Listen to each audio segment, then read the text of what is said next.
16 días llevamos de este 2026 y de nuevo el papel de España en el ámbito internacional es más tibio que nunca. Pese a contar con un ministro de Exteriores, lo cierto es que no se sabe muy bien cuál es su papel ni nos terminan de quedar claras las líneas que España como nación defiende. En el tema de Venezuela, en apenas 24 horas el propio Pedro Sánchez se desdijo de sus propias palabras. Tuit sobre tuit para contradecir lo que en un primer momento condenaba y ahora criticaba. Ayer el propio José Manuel Álvarez ofreció un pleno monográfico en el Congreso para hablar de la posición de España con los venezolanos y las explicaciones que dio no convencieron ni a unos ni a otros. Tras semanas cerrado por vacaciones, parece que el tiempo no ha cambiado las aguas y Partido Popular y Vox volvieron a sacar toda su artillería pesada para señalar directamente a José Luis Rodríguez Zapatero y sus más que sospechosos lazos con Venezuela. Denso también fue el cruce de reproches entre el ministro Álvarez y Gabriel Rufián, lo que comenzó siendo una disputa dialéctica por llamar o no secuestro a la operación llevada a cabo por Estados Unidos con Nicolás Maduro, acabó siendo un cruce de descalificativos del que cada vez estamos más acostumbrados en la Cámara Baja. En el tema de Groenlandia tampoco se crean que tienen los que supuestamente mandan y nos representan las ideas mucho más claras. Mientras varios países de la OTAN ya han empezado con un despliegue simbólico sobre el todavía territorio danés, España vuelve a contradecirse entre lo que dice y lo que hará. La respuesta de enviar tropas militares, barajada por un primer momento por la ministra Robles, cada vez se enfría más y Álvarez prefiere no opinar hasta que no llegue el momento. Ministerios de Exteriores y de Defensa a los que parece venir grandes las competencias propias cuando de arremangarse y tomar decisiones se trata.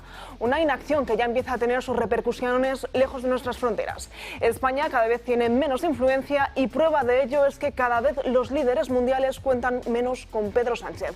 El propio Donald Trump ha excluido a España de todos los preparativos de la cumbre del G20. Una cuestión que parece no terminar de importar a Sánchez, ya que sí será invitado a la cita final y tendrá su tan ansiada fotografía.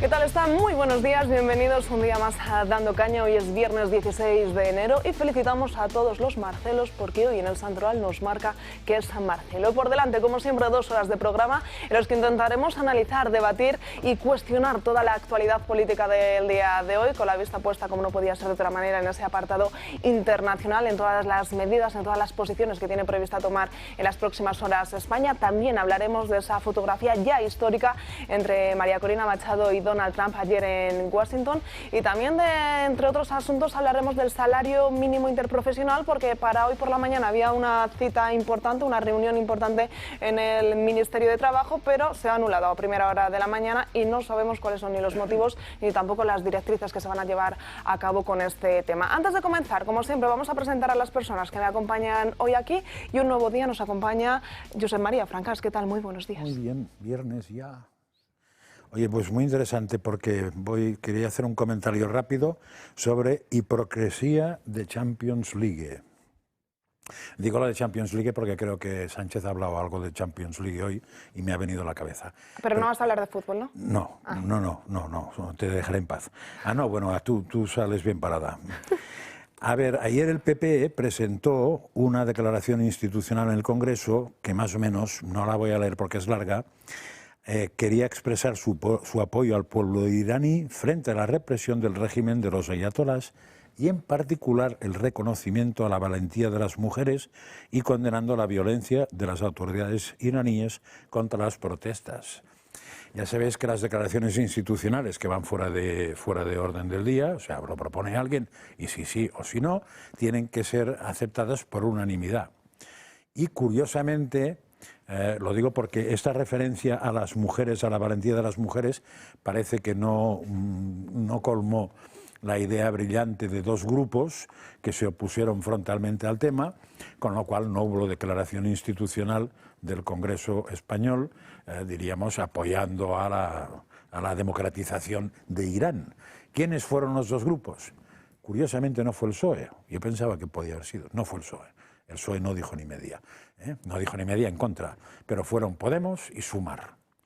Claro, Podemos no es el gobierno, pero Sumar sí es el gobierno, con lo cual podíamos decir que medio gobierno de España no aceptó y Podemos no aceptó. Si os acordáis, esos señores suelen hablar del feminismo, de la mujer, del sí es sí, el no, el no me toques, que no me mires, quiero llegar borracha a casa, todo esto. Bueno, pues eso ya se ve que es para sí, para ellas. Tampoco está claro que sea para ellas, para algunas de ellas, pero para el pueblo, para las mujeres del pueblo iraní no funciona. A esas que les den no precisamente toquecitos, sino que les peguen un tiro. Hipocresía de Champions League. También con nosotros hoy José Ramón Fernández, muy buenos días. Muy buenos días, encantado. Y Rubén Herrero, muy buenos días. ¿Qué tal? Buenos días. Yo en el turno de comentarios, pues mira, hablaba hipocresía, ¿no? Yo me voy a acercar bastante más a Madrid y vamos a hablar de Móstoles, por ejemplo, ¿no?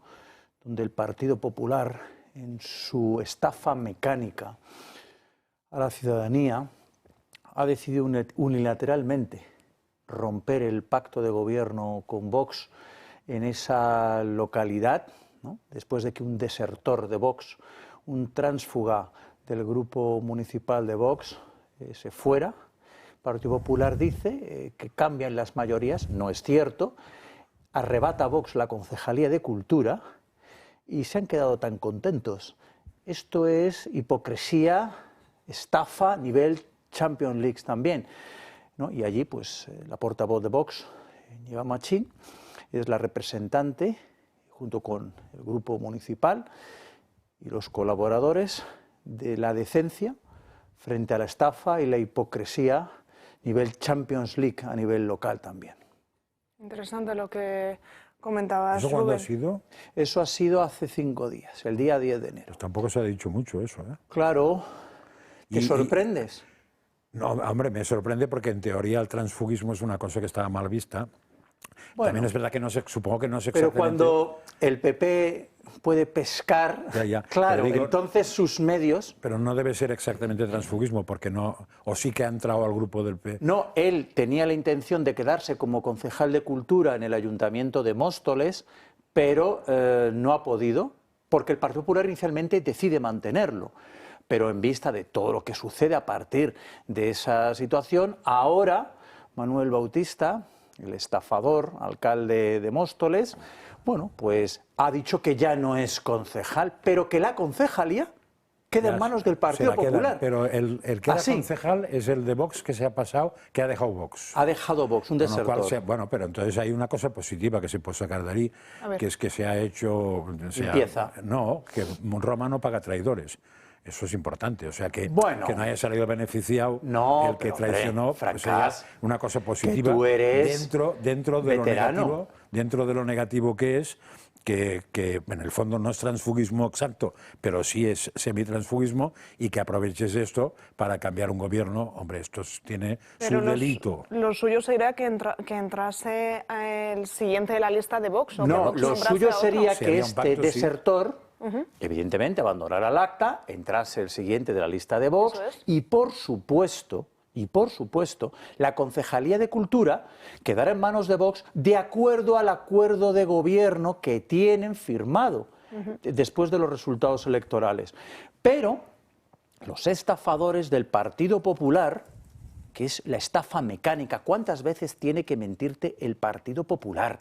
¿Cuántas veces tiene que estafarte el Partido Popular para que despiertes y te des cuenta que son unos mentirosos y son estafa SA? Lo que ha sucedido allí es que dicen que las mayorías han cambiado, que como ahora ya Vox no tiene 3 concejales, el pacto hay que cambiarlo y ellos se quedan con la Concejalía de Cultura. Esto es inaudito. ¿Y tenía Aparte, buena concejalía más Vox o no? no, solo tenía una. Cultura.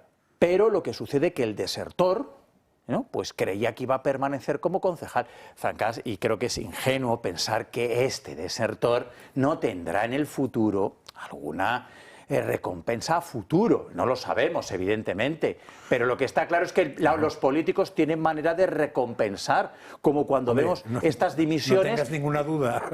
Y luego acaban colocados en no sé qué otro sitio. Frente a eso solo hay una cosa, que los ciudadanos también recompensen al que no traiciona.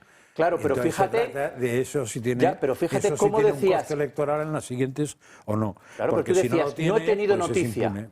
Es que claro, el problema es este, que no se conoce lo que acaba de hacer el Partido Popular en Móstoles, que es una absoluta estafa y una indignidad. Entonces, es alucinante. Rompen un pacto unilateralmente, te dicen que las condiciones del pacto cambian porque Vox tiene un concejal menos, porque lo dicen ellos, y la Concejalía de Cultura me la quedo yo, ya que el PP tiene que organizar bodas, fiestas y festejos hasta las elecciones. ¿Verdad? Sí, eso puede ser. Mientras que Vox es un socio de gobierno vigilante y atento que ha evitado que aquello fuera un auténtico tinglado. Pero a un año vista de las elecciones, ¿qué quiere el PP? Bodas, fiestas y festejos a mayor gloria del incompetente y del inútil de Manuel Bautista, el estafador del Partido Popular en la ciudad de Móstoles. Esta es la situación de lo que está sucediendo a día de hoy. Habrás visto que Madrid se asfalta ahora, ¿no? Hombre, claro. Bueno, es que si hablamos de estafadores...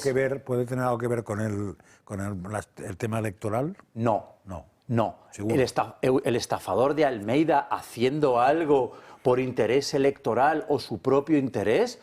Pero ¿cómo puedes decir eso? No sé. Ese alcalde maravilloso. Yo sugería solo. No, que nos ha ampliado el infierno circulatorio de Carmena cuando prometió quitarlo. Ese liberal que no hace más que ponernos tasas e impuestos como la tasa de basura en la ciudad de Madrid. Madrid es un infierno fiscal y un infierno circulatorio gracias al Partido Popular y su estafa sistemática. Y ahora, claro que hay obras, y ahora bodas, fiestas y festejos, ¿no?, en el Imperio Romano, hasta las elecciones, a mayor gloria de uno de los mayores estafadores de la política nacional, como es el alcalde Almeida, que es, sin duda, esto es información, no es opinión, el peor alcalde de toda la historia de Madrid.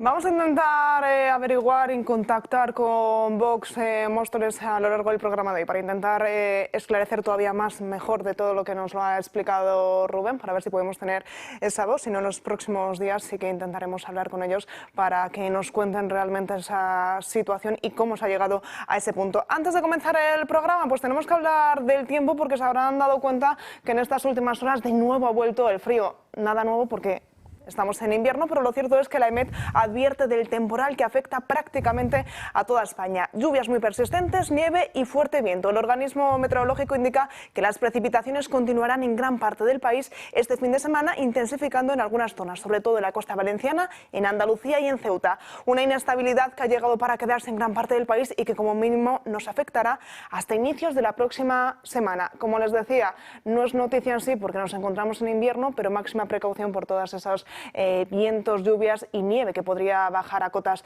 muy bajas. Y lo que tampoco empieza a ser noticia es el nuevo caos ferroviario que se vivió ayer de nuevo en el sistema ferroviario de nuestro país. Hasta 20 trenes se vieron afectados por una incidencia en una catenaria y la avería de hasta 2 trenes. Los incidentes se registraron desde primera hora de la tarde de ayer, afectando sobre todo a la línea Madrid y Barcelona, aunque trenes con origen y destino Málaga también se vieron afectados y sufrieron importantes retrasos. Como decíamos, Francas, tampoco empieza a ser noticia esto de los retrasos. No, y además esto es muy importante, pero aquí pasa como antes. Yo he hablado de Irán, él ha hablado de Móstoles, tú has hablado de grandes líneas y yo hablo de la línea que va de aquí a allí, que le pasa lo mismo. O sea que yo ayer con cercanías, pues tuve mis buenos ratos de paseo en las estaciones.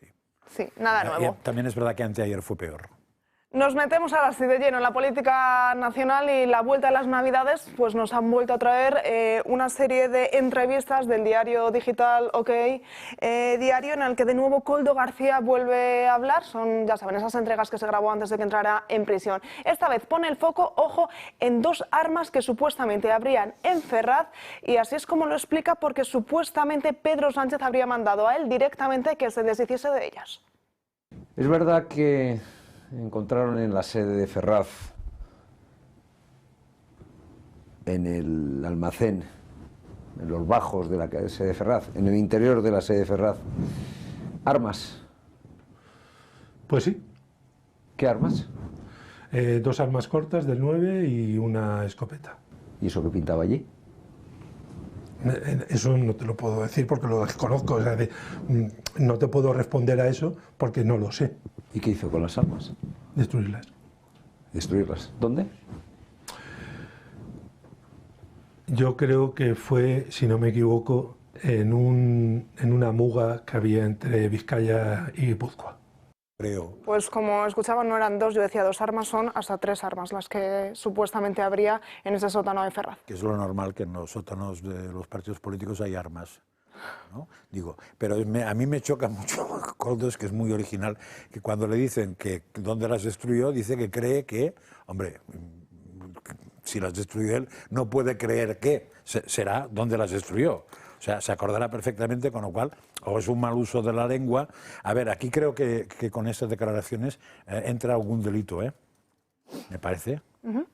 Y probablemente habría 2 personas con delito, para no decir 3. Una, el que ordena que las destruya. 2, el que las destruye, y si se hubiera investigado, el que las usó, si las usó para algo antes de que se destruyeran. Porque en otro sitio, creo que el propio Inda ha dicho, no sé si es que continúa aquí o lo ha dicho, es que las 3 armas tenían el número quitado.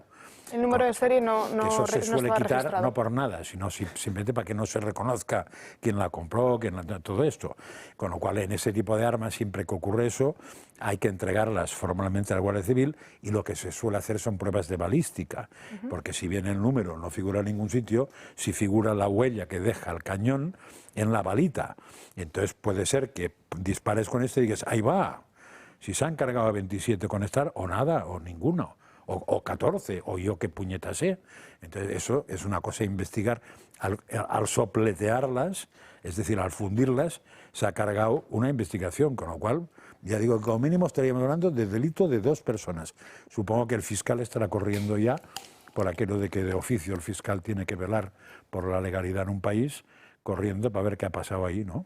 ¿Y estás intuyendo que de nuevo el Partido Socialista está destruyendo pruebas? Sí, no, creo que no intuyo, creo que simplemente lo oímos directamente. Pero esas son unas pruebas nuevas, porque hasta ahora eran pruebas distintas, pero ya de armas, ¿qué puede ser lo siguiente? Cábalas habrá que hacer. José Ramón. Yo intuyo una explicación que parece plausible a las palabras de Koldo. No se acuerda bien de dónde fue exactamente, aunque sí del procedimiento utilizado para inutilizarlas. Y es que probablemente lo ha hecho más veces. Y entonces no se acuerda exactamente, en este caso, de dónde fue, si fue en una zona o en otra. ¿Que utilizó el soplete? Sí, claro. Puede haber otras oportunidades, pero como no se acordaba, yo creo que ahí ha tenido un pequeño desliz, que es la única interpretación que se me ocurre para que de repente se le haya olvidado dónde fue. Y también es curioso que lo fue a hacer en el País Vasco. ¿Y cómo ha dicho qué palabra usa? Muga. ¿Eso qué es? Porque eso me sonaba también. Yo creo que es un terreno desprovisto de árboles. ¿Es eso? Yo creo que sí, pero vamos, no, mi conocimiento del vasco es limitado. Con comandos, voy a buscar. Creo que Muga, bueno, igual literalmente es como dices. Era zona fronteriza en principio. Pero como igual está diciendo también Francas, puede ser, claro, también un término, yo lo recuerdo asociado a ETA, claro. Que hablaban de este término. Como si fuera un comando, un semicomando, un espacio para un comando. Es que yo lo recuerdo así, aunque literalmente es como tú puedes decir, pero luego se utilizaba con esa terminología. Bueno, sí, dice eso, que es frontera límite, linde, mojón. Lo que estamos viendo es que unos destruían ordenadores a martillazos, ¿no? En Génova, el Partido Popular, y otros, según dice este elemento, me niego a llamarle señor, sopletean armas en una sede. No, la sacaron de la sede para utilizar el soplete fuera. Ya tengo lo de Muga. Bueno, claro, o sea, sacaron unas armas de una sede de un partido y sopletean en la famosa Muga. Es que, bueno, esto es una auténtica locura. Repito, unos a martillazos con un disco duro, también fíjate la inteligencia de los que se creen que por amartillar Pero no saben. Se va a destruir lo que hay, los datos etéreos que fluctúan dentro del disco duro. Pero, y estos, según dice este elemento, sopleteando armas. Esto es, como dice Santiago Abascal, unos son la mafia y otros son la estafa. Pero es que ya hay momentos como estos, donde dices, la destrucción de pruebas, física, nunca mejor dicho, a martillazos contra un disco duro o sopleteando armas. Bueno, o borrando móviles, o tirando móviles a la basura, o cambiando O al móviles que mar. pagamos todos, por cierto. Por cierto, Muga, en el contexto de ETA, se refería a la frontera Francia-España. Entonces, al otro lado de la Muga es cuando hablaban de esconder las cosas en Y la luego, zona en su desvergüenza, cuando borran los móviles, dicen, ¿y ahora quién me pide perdón? ¿Ahora quién me pide perdón después de borrar las pruebas que me incriminan? ¿Ahora quién me pide perdón de que ya, también creer que por darle a borrar, por favor, desaparece? Pues lo ha conseguido, ¿eh? Bueno, claro, es que luego han continuado dando pasos en el borrado más efectivo, Ya, pero en este caso, creer que por darle a borrar ya todo se fue. Pero, ¿y ahora quién me pide perdón? ¿Y ahora quién me pide perdón a mí, que he borrado las pruebas que me incriminaban? Es una absoluta desvergüenza, es un bipartidismo Pero Rubén, repugnante. ¿ves? A mí lo del perdón no me causa, no me escandaliza. Lo que me escandaliza, y siento decirlo, es que después de destruir las pruebas clarísimamente, que son eso, no haya una acusación de destrucción de pruebas. Porque lo que da a entender, a partir de ahora, no sé exactamente, para no entrar en detalles, que tribunal, sí sé que tribunal, pero para decirlo así, es que usted no sea tonto. O sea, si hace algo, destruya todo, porque con un poco de suerte no se pueda comprobar lo que ha hecho. Yo pensé que eso estaba muy resuelto ya en los códigos jurídicos desde hace muchos años, pero ahora mismo han aplaudido que se destruyan pruebas, ¿no? Pero si es que tienes a los fiscales Sí, pero diciendo no, yo me que estoy- no se proceda contra nadie, Ya, pero estoy que hablando sea de por supuesto del estoy hablando de gobierno. jueces, que es peor, porque fiscales ya sabemos de quién dependen y qué hacen. Pero estoy hablando de jueces, que no han entrado en jueces o que nadie, no sé por qué no han entrado. Pero ese señor no ha sido condenado por destrucción de pruebas. No. Me refiero al ex fiscal general del Estado. No, porque él, dentro de un super tecnicismo legal, hablaba de un protocolo que, por cierto, Sí, no pero existía. pero negaron en el propio juicio Evidentemente. que existiera, con lo cual la excusa del protocolo no servía. Pues le tienes de nuevo la carrera fiscal, Francás. Tan No, no, ya, contento ya. de haberse conocido. Ya, eso ¿Y también- sabes quién está de eso también presidente en el supongo que Tribunal alguien- Constitucional? Pumpido. ¿Con el voto sí. de quién? Del sí. PP. Vamos, es que claro, es el bipartidismo, es que se retroalimentan, es que tienen el cortafuegos en el Tribunal Constitucional, votado por el Partido Popular. Es increíble cómo este partido renuncia al espacio de poder que tenía, que le correspondía en los órganos judiciales, para entregárselo a la mafia socialista, que van a hacer frontera con todo lo que se proponga para actuar contra ellos. Recordad que el Tribunal Constitucional está dando por válida un caso de corrupción mayúsculo como es políticos, indultando a políticos a cambio de apoyo político. Es que es absolutamente loco. Y tienes al sector denominado progresista diciendo que la malversación también, esto también. O sea, que nos roben a los ciudadanos, que padecemos un infierno fiscal, una confiscación fiscal. A mí el alcalde, el Ayuntamiento de Madrid, me acaban de quitar ahora 700 euros entre IBI y tasa de basuras. Esto es un infierno fiscal. Pues con lo que nos cuesta ganar el dinero, con la confiscación fiscal que padecemos, Se te ve tenemos afectado, a la judicatura, diciendo que malversación, pues también esto lo podemos ir olvidando. Claro que se me ve muy enfadado, Francás. Ya veo ya. Es que no Se te ve puedo un más, poco no radical puedo hoy. más con el Partido Popular Te y no puedo recordaba más menos- con Almeida. ¿Eh? No puedo ya más con Almeida. Uf, pues yo recuerdo alguna peor, ¿eh? Y probablemente te ¿Peor que Almeida? sorprendería. Sí. Probablemente te sorprendería. Ferrandis. Yo quería No, Ferrandis no. retomar. No, es No que me da la demostrarse alcalde ni oportunidad de alcaldesa, Por intervenir. eso ¿no? que no es peor. No. No, Era Ferrandis por- es era- un santo varón. Por supuesto, ¿quién dice lo contrario? No, me gustaría retomar el asunto de las armas a que nos habíamos referido, porque es un tema histórico. Bueno, voy a hacer una pequeña digresión. Ayer participé en un acto en el que al final un caballero se dirigió a mí y me dijo: es bueno siempre introducir variables históricas en el relato, porque porque así se puede incardinar el origen de muchos comportamientos. Tenía toda la razón y además creo que tengo la oportunidad de traerlo a colación. Armas y PSOE, esa relación, yo me remonto ahora a 1934. Dirán, caramba, usted no estaba allí. No, hay gentes que, pues, si tienen 92 años ahora, pues sí que estaban vivas. Pero recuerdo perfectamente aquel golpe de Estado que hizo el PSOE en 1934, repito, golpe de Estado del PSOE en Asturias para subvertir el orden republicano, por si alguien se ha olvidado. Y me acuerdo del buque Turquesa.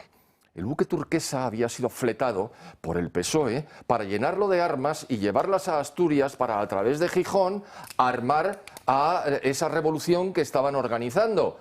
Armas y PSOE. ¿Que es la primera vez? No, hombre. O sea, pueden ser que se quedaran dos en Ferraz de estas. No, porque aquellas armas ya estarían un poco en desuso. Época. No, hay que tener en cuenta, volviendo a la historia, que tuvieron que nombrar un presidente llamado José Giral después del alzamiento del 18 de julio para que autorizara el reparto de armas a la UGT, entre otras cosas, por presiones del PSOE. Y cuando eso se hizo, efectivamente eso contribuyó a que en Madrid no tuviera éxito el alzamiento, pero esas armas quedaron en manos del Frente Popular, generando el caos absoluto. Por cierto, Giral no era del PSOE. Pero en cualquier caso, armas y PSOE, que se sepa, no es la primera vez. Armas con las que asesinaron a Calvo Sotelo, también. Armas con las que cometieron el mayor de los genocidios contra la Iglesia Católica en territorio español. Armas con las que nos arrastraron a una guerra civil. Armas con las que provocaron la masacre de Paracuellos del Jarama. ¿Bien?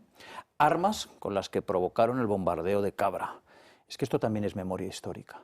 La izquierda y el uso que le ha dado a las armas. El comunismo y sus 100 millones de muertos.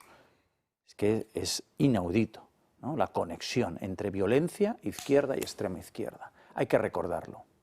Veremos a ver qué recorrido tienen estas armas y estos titulares se quedan simplemente en esas palabras gracias de Koldo García o sin embargo se investiga y se llega hasta el final de este asunto. Nos vamos a ir a la primera pausa publicitaria y a la vuelta seguimos aquí en Dando Caña. Pues un minuto para las 12:30 del mediodía seguimos aquí. Vamos a hablar de ese fondo soberano que anunciaba Pedro Sánchez en las últimas horas con más de 10.000 millones de euros. ¿En qué es y para qué va a estar destinado? Nos lo explican a continuación. El presidente del Gobierno, Pedro Sánchez, ha anunciado este jueves la creación de un fondo soberano que recogerá el testigo de los fondos de recuperación europeos Next Generation y que tendrá el objetivo de movilizar 120.000 millones de euros en vivienda, energía, digitalización, inteligencia artificial, reindustrialización, economía circular, infraestructuras, agua, saneamiento y seguridad. Que vamos a crear un fondo, un gran fondo, podríamos decir soberano, un fondo soberano.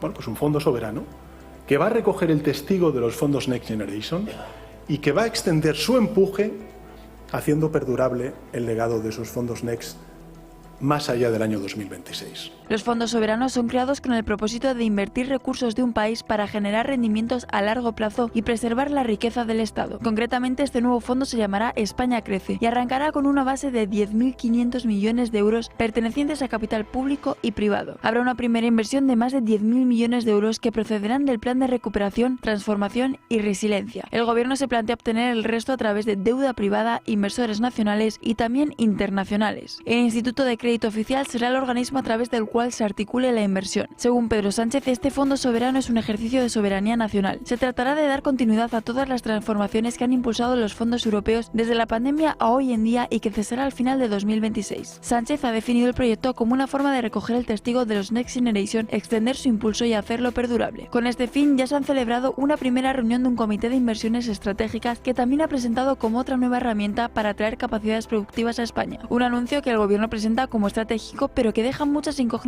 sobre su control, su rentabilidad y su impacto real en la economía. El Ejecutivo apuesta por más intervención estatal y más gasto, sin aclarar quién asumirá los riesgos si el proyecto no cumple las expectativas. Bueno, pues un fondo soberano que será gestionado por el Instituto de Crédito Oficial. ¿Qué pretende Pedro Sánchez con todo esto? ¿Qué pretende con movilizar toda esta cantidad de dinero? No, yo no sé qué pretende, pero me extraña que no lo movilice o no lo dirige a Begoña. Porque de estas cosas de conseguir dinero sabía más que ellos. Y claro, igual lo hace en el trasfondo, en casa. bueno, puede ser, pero y otra cosa, que una pregunta que tengo yo muy clara, ¿por qué 120.000 millones y no 150? Si se ha inventado la cifra, se podía haber inventado otra. Porque creo que el plan es como 10 o 20.000 que sobran, o sea, de la incapacidad de gastarse de los Next Generation, se van al paquete y entonces se dice que la parte privada va a incorporar pues 120, 200, 300, 400 billones de billones, lo que quieras, si es puro tontería. En general, es difícil que alguien entienda que crees un fondo soberano con un déficit más que soberano. Es difícil. Y de hecho los países que crean fondos no tienen déficit, tienen superávit. Pero en fin, Sánchez es capaz de hacer eso, de crear un fondo del superávit teniendo déficit.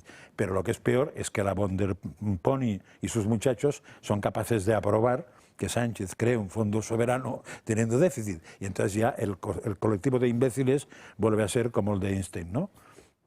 José María ha tocado los puntos fundamentales del tema. A mí se me ocurre que, efectivamente, pero sí lo acaba de decir Rubén, se supone que un país tiene un fondo soberano cuando tiene que utilizar racionalmente los superávits que ha obtenido como consecuencia de la explotación de sus recursos, de sus superávits comerciales, es decir, que exporta mucho más que importa, de fondos que, si no los esteriliza adecuadamente, podrían provocar inflación y desordenar mucho más o más la economía de un país, que podría haber crecido más de la cuenta. Eso es lo que se llama el mal holandés y se trata de contribuir a suprimirlo. ¿Cuáles son los excedentes que tenemos en España? Cero. ¿Cuál es la soberanía que tenemos en España? Pues no es cero, pero casi asintóticamente es cero. ¿Por qué? Porque estamos subordinados absolutamente a la Unión Europea. Y este caballero, que vuelve a sacarse un conejito de la chistera a ver si nos distrae, acaba de inventárselo del Fondo Soberano a sabiendas perfectamente de que esto de soberano, como las competencias españolas, tiene muy poco. Claro, la cifra, 10.000 millones procedentes de... Y va y menciona que son recursos privados. Pero ¿quién es el que va a proporcionar recursos financieros de una empresa, bueno, en particular ya me parece absolutamente exagerado, sin ninguna garantía de recobro? Pues nadie lo ha sacado porque le ha parecido bien. No, esto va a venir también de recursos públicos, será de los impuestos con los que quiere amartillarnos todavía más. Mira que ha estado contando Rubén cómo nos presionan con impuestos. Este señor ha subido prácticamente 100 veces impuestos en todo el periodo en el que está de presidente del gobierno. ¿Qué pasa? ¿Más todavía? Y por supuesto, deuda. Oiga, que está usted emitiendo deuda como si no hubiera mañana. Y efectivamente, para él no hay un mañana porque él no tiene un mañana. O por lo menos un pasado mañana. No hay por dónde cogerlo. Bueno, claro, como muy bien dice Fernández, ha dicho antes Francás, pero da igual. Pero si usted puede decir, y voy a pintar un pájaro de colores, pero si es que da igual. Pero primero, fíjate ya, empezar reconociendo que es dinero que no hemos podido ejecutar. Estamos diciendo que la Unión Europea nos ha dado dinero, con lo que cuesta que alguien te dé dinero para hacer cosas y tú no has hecho nada en todos los años que llevas. Sí. Estás diciendo que no es que solamente tengas un país endeudado, un país que no es soberano. Estás diciendo que no tienes la capacidad ejecutiva político-administrativa para implementar, para ejecutar presupuestos y te inventas un fondo soberano como te podías haber inventado un pájaro de colores a un año de las elecciones con un dinero, como acabas tú fenomenalmente de señalar, que dice que viene de fondos privados. ¿Pero qué estás diciendo? Pero si a ti no te va a dar nadie que no tenga un tinglado de por medio un euro, y menos para un fondo soberano de un país en quiebra técnica, porque nuestro endeudamiento respecto a Producto Interior Bruto es inasumible. Y prueba de ello es que ya se están dando unas tendencias macro, unas tendencias micro, que indican que estamos en colapso. No es asumible el precio de la energía, no es asumible el precio del día a día de la compra, no es asumible el... Está refinanciando deuda día a día. El precio de la energía y, como dice Franca, refinanciando deuda día a día. Pues otra farsa. Y hablamos de von der Leyen. Pero hablamos de von der Leyen como si fuera el pájaro de colores que se ha inventado Pedro Sánchez. No, von der Leyen está ahí con los votos del Partido Popular, sí. Es que es del Partido Socialista. Popular, ¿eh? Es que además es del PP. Claro, pero es que von der Leyen y von der Leyen, pues probablemente dé el visto bueno a esta locura, todo, sí. Porque era exactamente igual. Esto ya es un manicomio. Y evidentemente, ¿quién está al frente del manicomio? Una persona que es, bueno, Pedro Sánchez, pero en Europa es von der Leyen, con los votos del Partido Popular y del Partido Socialista. Decías, y lo decías bien, este gobierno infame y miserable, diabólico también, y lo digo en serio, ha subido 100 veces los impuestos. Bueno, sobre la base de los 40 nuevos impuestos del Partido Popular con mayoría absoluta y Mariano Rajoy. A todos aquellos que ahora ganar la lotería de Navidad apenas les sirve para intentar pagar una hipoteca, recordar que fue Montoro, Tinglados Montoro S.A., el que puso, por ejemplo, que el 20% de los premios de lotería superiores a 3.000 euros tributasen. Ese fue uno de los 40 nuevos impuestos y tasas del Partido Popular, cuando gobernó con mayoría absoluta en todos los órganos de gobierno y órganos judiciales. Sí, pero creo que no son 3.000, son bastante más. ¿3.000 qué? Has dicho que a partir de 3.000... Yo creo que a partir de 3.000 es cuando te ponen el 20%. Son más. Que pueden ser hasta 20.000, pero no... Bueno, la cuestión es que un no, décimo... lo digo para no dar un dato, o sea... Bueno, yo creo que es a partir está claro de... es que puso impuestos a partir de una determinada cantidad que no... Creo que el dato eran 3.000, pero evidentemente ese dato no lo tengo exacto. La cuestión... Cosa que antes no había ningún impuesto. La cuestión es que un décimo de lotería con el que antes te podías comprar uno o más pisos o resolverte, no te digo la vida, pero sí quedar en una situación cómoda, a día de hoy, apenas para una hipoteca. Una hipoteca media baja. Pero eso no es solo por los impuestos, es por la inflación que gracias a unos y otros hemos conseguido. Y todos los impuestos que rodean la vivienda y otras muchas cosas. De inflación. Creo que es a partir de los 40.000, premios de 40.000 euros.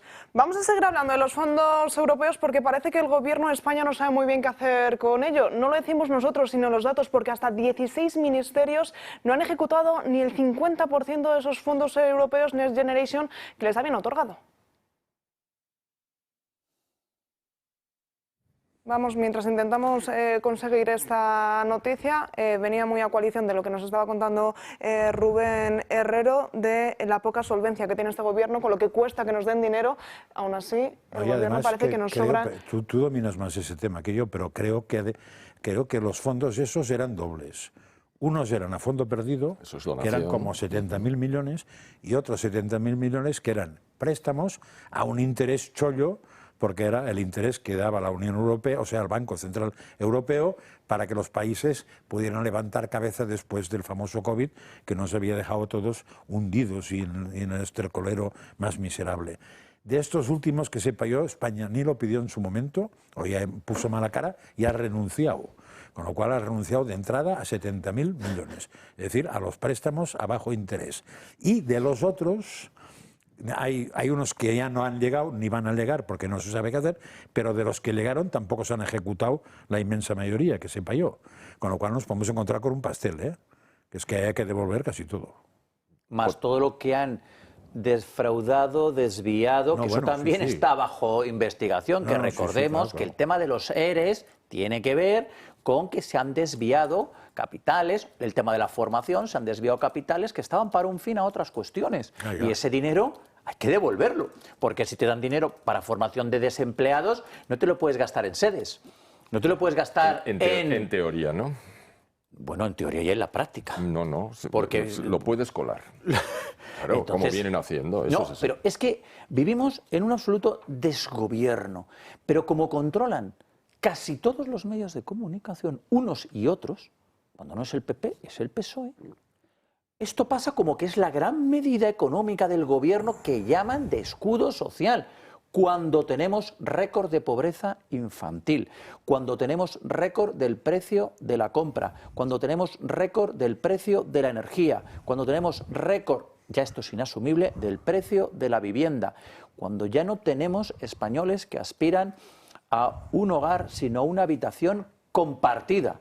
Esto es una auténtica vergüenza. Esto es inaudito que esté pasando en un país del primer mundo, pero evidentemente, con los dirigentes que tenemos, la oposición fake que hay, porque a día de hoy solo hay una oposición que se llama Vox, y solamente hay una política exterior, la que lleva adelante Vox, porque el resto no se relaciona con nada ni con nadie. Estamos en una situación de quiebra técnica, como la que estaba Argentina hasta que llegó Milei. Pero ahí están los datos de Milei 2 años después. Reducción de la pobreza, reducción de la inflación, reducción del endeudamiento respecto a PIB.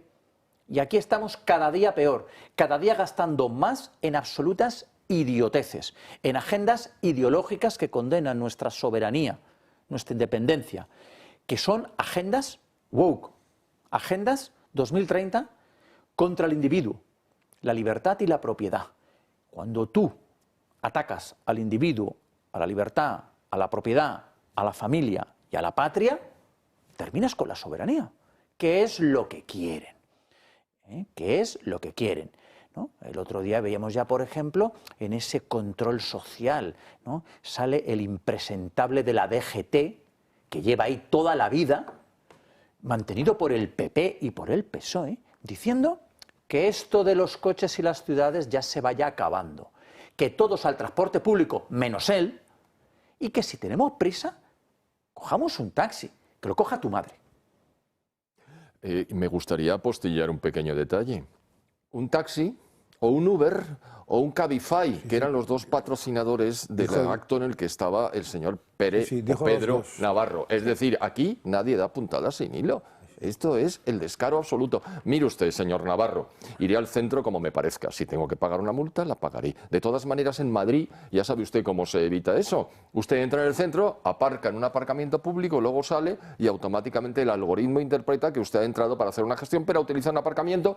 Eso lo permiten. A lo mejor el año que viene tampoco, gracias al alcalde, lógicamente. Es decir... Lo que es importante es recordarle que se ponga la V6 en la cabeza, ¿eh?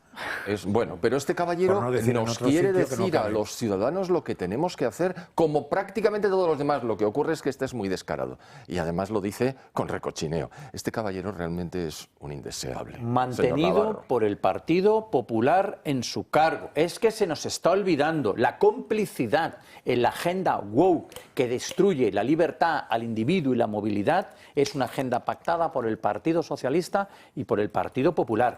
El ínclito de Almeida, que no hay día que pase sin tasa, impuesto y prohibición nueva.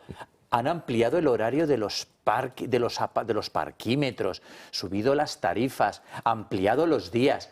No tiene la menor vergüenza. Por cierto, alcalde, paga, devuelve las multas y vete, que las zonas de bajas emisiones están condenadas por los tribunales. Te han dicho que no puedes tener zonas de bajas emisiones. Lo que tienes que hacer es, en vez de seguir multando a los madrileños, seguir impidiendo que los madrileños entren en la ciudad, circulen, y los madrileños y los españoles y el que quiera venir. Si viene honrado y de bienes, bienvenido. Lo que tienes que hacer es devolver las multas, que ahí es el problema. Que esto es una huida hacia adelante. A ver si alguno acaba devolviendo las multas. Y marcharte, porque eres un inútil, porque eres un estafador y porque eres un incompetente. Rubén, como todos los del Partido Popular. Yo no recuerdo a ningún político marchándose. ¿Tú sí? No. Pues entonces no le digas que se marche porque no se va a ir. Sí, se ha ido el de Badajoz. Pero se ha ido porque aquello era insostenible. Bueno, ¿Y a dónde se va, Francás? ¿A un banco del parque? No sé, no, ¿verdad? La verdad es que tampoco es que se haya ido, es que ha hecho un amago de entrar y no ha entrado. Ese no señor, han dejado terminar de entrar. Ese señor, ¿por qué se ha tenido que marchar? No, porque la acción judicial llevada a cabo por Vox lo ha llevado al límite. Pero es un ejemplo, ¿Qué es lo que hay que es un hacer? ejemplo. Yo creo que le van a tener que hacer un monumento por ser, el único. diríamos, el único que... No es que haya... Pero algo ha hecho, o sea, que es un ejemplo para todos los PSOE.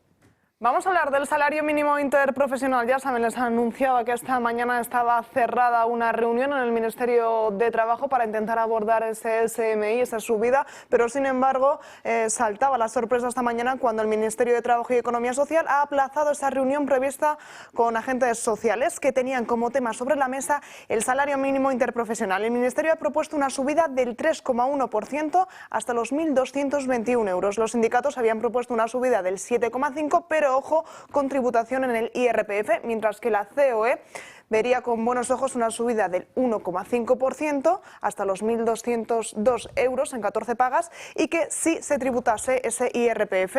Garamendi ha asegurado que la vicepresidenta dice cosas que ya prometió hace 7 años y que sin embargo ahora, 7 años después, apenas ha salido adelante esas promesas que ella decía. También decía esto el propio Garamendi.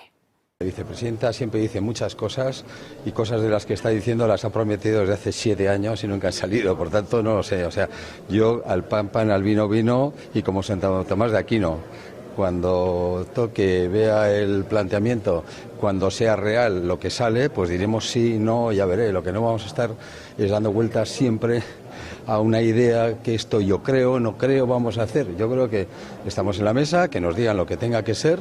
Ni Tomás han puesto. Pues de nuevo, veremos a ver cuándo se produce esa reunión. Como decíamos, por parte del Ministerio, por parte de Yolanda Díaz, pretende subir hasta los 1.221 euros, eso sí, sin tener que declarar. Pues eso después tiene que pasar por el Congreso, creo, ¿no? Y me suena que alguien de la zona catalana ha dicho que por Verdes las han segado, que votaría que no. Entonces, si votaría que no, pueden poner lo que quieran, hasta €1. Claro, pero esto es política. Es de cuando tú dices que es un 7,5% de incremento, sabes perfectamente que esto no es viable. Lo estás haciendo para granjearte los votos de los eventuales beneficiarios. Pero vamos, no cuela. El voto de las mujeres, supongo, ¿no? Después de la votación de ayer, bueno, si se olvidan, sí. De Yolanda Díaz. Pero, ¿y Salazar qué opina de todo esto? Estáis hablando de mujeres y os olvidáis de la opinión, ¿no?, de Salazar, el que se reunía con Pilar Alegría, al que no conocían, luego sí conocían, pero no me reuní, y luego sí me reuní, pero fue un error. O sea, esta es la secuencia. En el PSOE ya tienen la estrategia siempre. Pasa todo lo que pasa. Comienzan. No era socialista, ya no es militante, yo no le conocía, yo no me reuní, y cuando te reuniste era un error. Están siguiendo la secuencia por completo. Respecto al salario mínimo interprofesional, es de justicia que la gente tenga un salario digno. Es de justicia. Pero es de justicia que los empresarios no sean los que tienen que pagar las medidas del gobierno. Esto tiene que ser un plan entre el gobierno y los empresarios. No se puede tener una persona como tenía el Partido Popular con 700 euros de salario mínimo. Una auténtica vergüenza. Hay que subir el salario mínimo, claro, pero hay que subirlo compartiendo el esfuerzo. No puede ser lo que hace este gobierno. Disparan con pólvora del rey.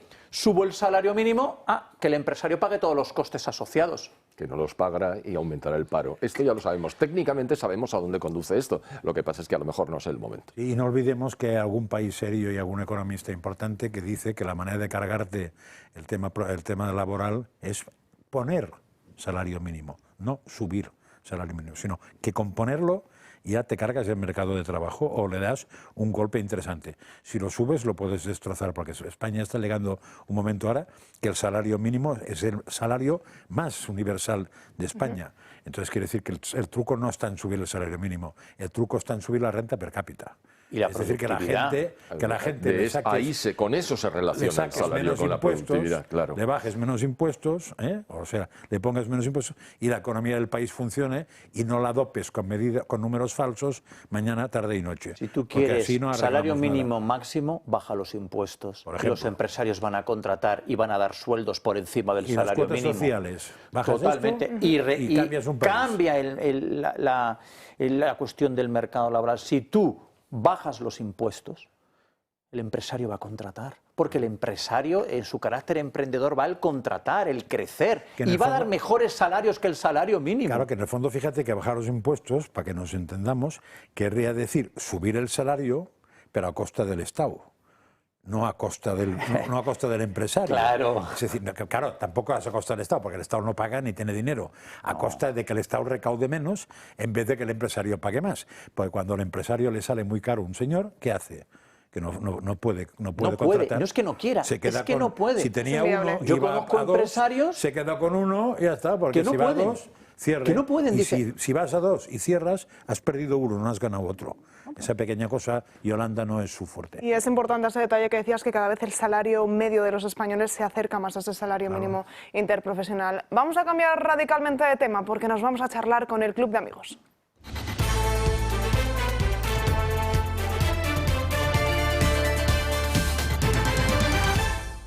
Muy buenos días, Paula.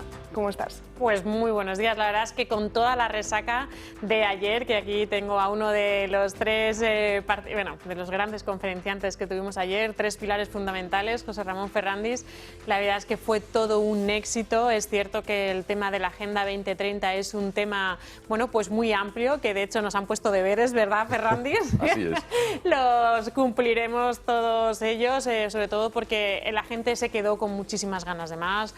Había casi, bueno, muchísima gente conectada online desde todas partes de Suiza, Estados Unidos, o sea, nos veían desde todas partes del mundo gracias a esa modalidad, y la sala del Club de Amigos estábamos como, vamos, ahí como sardinillas en lata, porque la gente, bueno, está muy interesada en este tema, y como digo a todos los que vinieron, muchísimas gracias por acompañarnos ayer por la tarde. Decirles que es un tema que seguramente vaya a dar mucho de sí a lo largo de este año, que José Ramón Ferrandis y yo nos comprometemos a seguir tratando y analizando y sobre todo abriendo los ojos a todas aquellas personas que hablan de la Agenda 2030. Bueno, pues ayer es cierto que enseñamos cómo tenemos que debatir y cómo tenemos que hacer llegar esa gran mentira que nos hicieron creer. Así que desde aquí, de verdad, que muchísimas gracias. Y nada, estamos en enero, ya enero va avanzando, estamos a día 16, y por favor, a todas aquellas personas que nos ayudaron el año pasado, haciendo esas donaciones, esas transferencias a nuestros números de cuenta, que se pongan en contacto con nosotros. ¿Para qué? Para que ellos se puedan desgravar esa donación que hicieron, porque ayudar a esta casa, ayudar al Toro Televisión a través de la Fundación, tiene esa desgravación que de los primeros 250 euros se pueden desgravar hasta el 80% de esos 200 euros. Entonces, para que se desgrave necesitamos tres datos, nombre, apellidos, DNI y código postal. Con esos 3 datos ustedes se van a poder desgravar esa donación que hicieron. Si nos falta alguno de ellos, Hacienda en el sistema no nos deja introducirlo. Así que, por favor, pónganse en contacto con nosotros a través de nuestro teléfono en el 916162464 o a través de nuestro correo electrónico clubdeamigos@clubdeamigos.org. Así que, por favor, pónganse en contacto con nosotros, y de verdad que millones de gracias por ayudarnos a hacer de este proyecto una auténtica realidad, que cada vez podamos llegar a más sitios, que cada vez seamos más fuertes, pero siempre contando con su ayuda. Así que desde aquí, a todas aquellas personas que empieza ese año y tienen esos buenos propósitos, pues que estemos dentro de uno de ellos, haciéndose socio del Club de Amigos o haciendo donaciones puntuales a lo largo de todo el año de lo que ellos estimen oportuno, de lo que su economía le permita, que de verdad que a nosotros nos ayudan muchísimo a hacer de este medio algo que luchamos día a día, que es hacer un medio de comunicación independiente y fuera de esas telepedros que estamos rodeados de ellos, y queremos ser esa voz discordante que hay mucha gente que piensa y siente como nosotros. Pues Paula, como siempre, muchísimas gracias. Gracias a vosotros. Y nosotros vamos a hablar de un libro interesantísimo, se llama Nosotros. Vamos a estar con su escritor, con Antonio José Gómez, que de hecho yo creo que ya nos escucha. Muy buenos días. Buenos días. Nos vamos a ir brevemente a publicidad, pero a la vuelta estamos con usted para que nos hable, para que nos adelante todo lo que vamos a poder encontrar en ese libro, que, si no tengo mal entendido, en un principio era un tema dedicado para unas charlas, pero sin embargo ha tenido tanto auge que se ha convertido en este verdadero libro. Sí, en efecto. Empezó siendo unas charlas de formación para hombres católicos, pero sí, se ha convertido en un libro, y que ha tenido bastante difusión, gracias a Dios. Pues Antonio José, a la vuelta de publicidad nos cuentas y muchos más detalles. 2 minutos para la 1 del mediodía. Ahora sí hablamos con Antonio José Gómez para que nos cuente, para que nos detalle, para que nos dé más curiosidades sobre ese libro de Nosotros, palestra escéptica para hombres. Muy buenos días de nuevo. Buenos días. Cuéntanos, ¿qué vamos a poder encontrar en este libro? ¿Qué recoge cada una de estas páginas? Bien, como hemos dicho antes, de hecho comenzó siendo simplemente una catequesis, esas cosas que hacemos los curas o que debemos hacer, dar catequesis, dar formación, en este caso a hombres católicos que venían en busca de un cristianismo fuerte porque lo necesitaban, porque venían muchas veces de situaciones de esclavitud, ¿no? Y de esclavitud moral me estoy refiriendo, de pasiones que les dominaban y que para liberarse de ellas necesitaban, como digo, un cristianismo ascético, fuerte. Comenzó siendo eso, unas catequesis, y después se convirtió en esta palestra, que el nombre ya es indicativo porque palestra en griego quiere decir escuela de lucha. Y es lo que se pretende, un cristianismo que sea escuela de lucha, una lucha ascética, que sea para nosotros una palestra donde ejercitarse, donde entrenarse en la lucha contra las esclavitudes y los poderes, por decirlo así, de este mundo que tienen a tantos hombres hoy en día imposibilitados de vivir libremente su entrega y su amor, que es la vocación en definitiva del cristiano. A lo largo del libro también se hace mención en numerosas ocasiones a identidad masculina. ¿Qué entendemos por eso? Bien, es el tema de la virilidad en definitiva, ¿no? Además, la virilidad propiamente, la masculinidad, no es un tema religioso, evidentemente. Podríamos decir que un cristianismo ascético, fuerte. Comenzó siendo eso, unas catequesis, y después se convirtió en esta palestra, que el nombre ya es indicativo porque palestra en griego quiere decir escuela de lucha. Y es lo que se pretende, un cristianismo que sea escuela de lucha, una lucha ascética, que sea para nosotros una palestra donde ejercitarse, donde entrenarse en la lucha contra las esclavitudes y los poderes, por decirlo así, de este mundo que tienen a tantos hombres hoy en día imposibilitados de vivir libremente su entrega y su amor, que es la vocación en definitiva del cristiano. A lo largo del libro también se hace mención en numerosas ocasiones a identidad masculina. ¿Qué entendemos por eso? Bien, es el tema de la virilidad en definitiva, ¿no? Además, la virilidad propiamente, la masculinidad, no es un tema religioso, evidentemente. Podríamos decir que este rescate de la virilidad que se exige hoy, porque la masculinidad ha sido atacada en nuestro tiempo con submarinos atómicos, pues ese rescate de la virilidad y de la masculinidad responde, podríamos decir, no tanto a un propósito religioso, sino a una necesidad de orden natural. Existe una ley natural que Dios ha puesto en las cosas, y los hombres son hombres. Por lo tanto, hay una exigencia, por decirlo así, de equilibrio psicológico para los hombres, y es la de encontrar de nuevo su virilidad, ¿no? Y el sentido vocacional también de su masculinidad, porque van a ser esposos, van a ser padres, van a ser en definitiva amigos de sus amigos, van a tener responsabilidades, ¿no?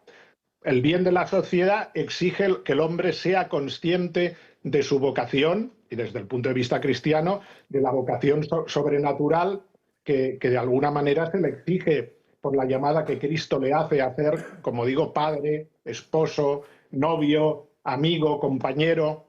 Es esta visión. También habla de la vocación del hombre o de la vocación que el hombre debe tener con el tema de la paternidad. ¿Cree que esa vocación en los tiempos modernos en los que vivimos se está perdiendo? Sí, es triste, pero hoy en día un tanto por ciento muy elevado de los niños no tienen experiencia de lo que es un padre. O bien porque el padre ha desaparecido en un momento, o porque la familia se ha disuelto, o bien porque incluso desde el principio ya no hubo padre, ¿no? Y se debe a familias monoparentales, ¿no? Muchas veces el padre ha desaparecido o el padre no ha tenido la capacidad, porque nadie nos ha enseñado a ser padres, y hablo también de los sacerdotes, que también somos padres de muchos hijos.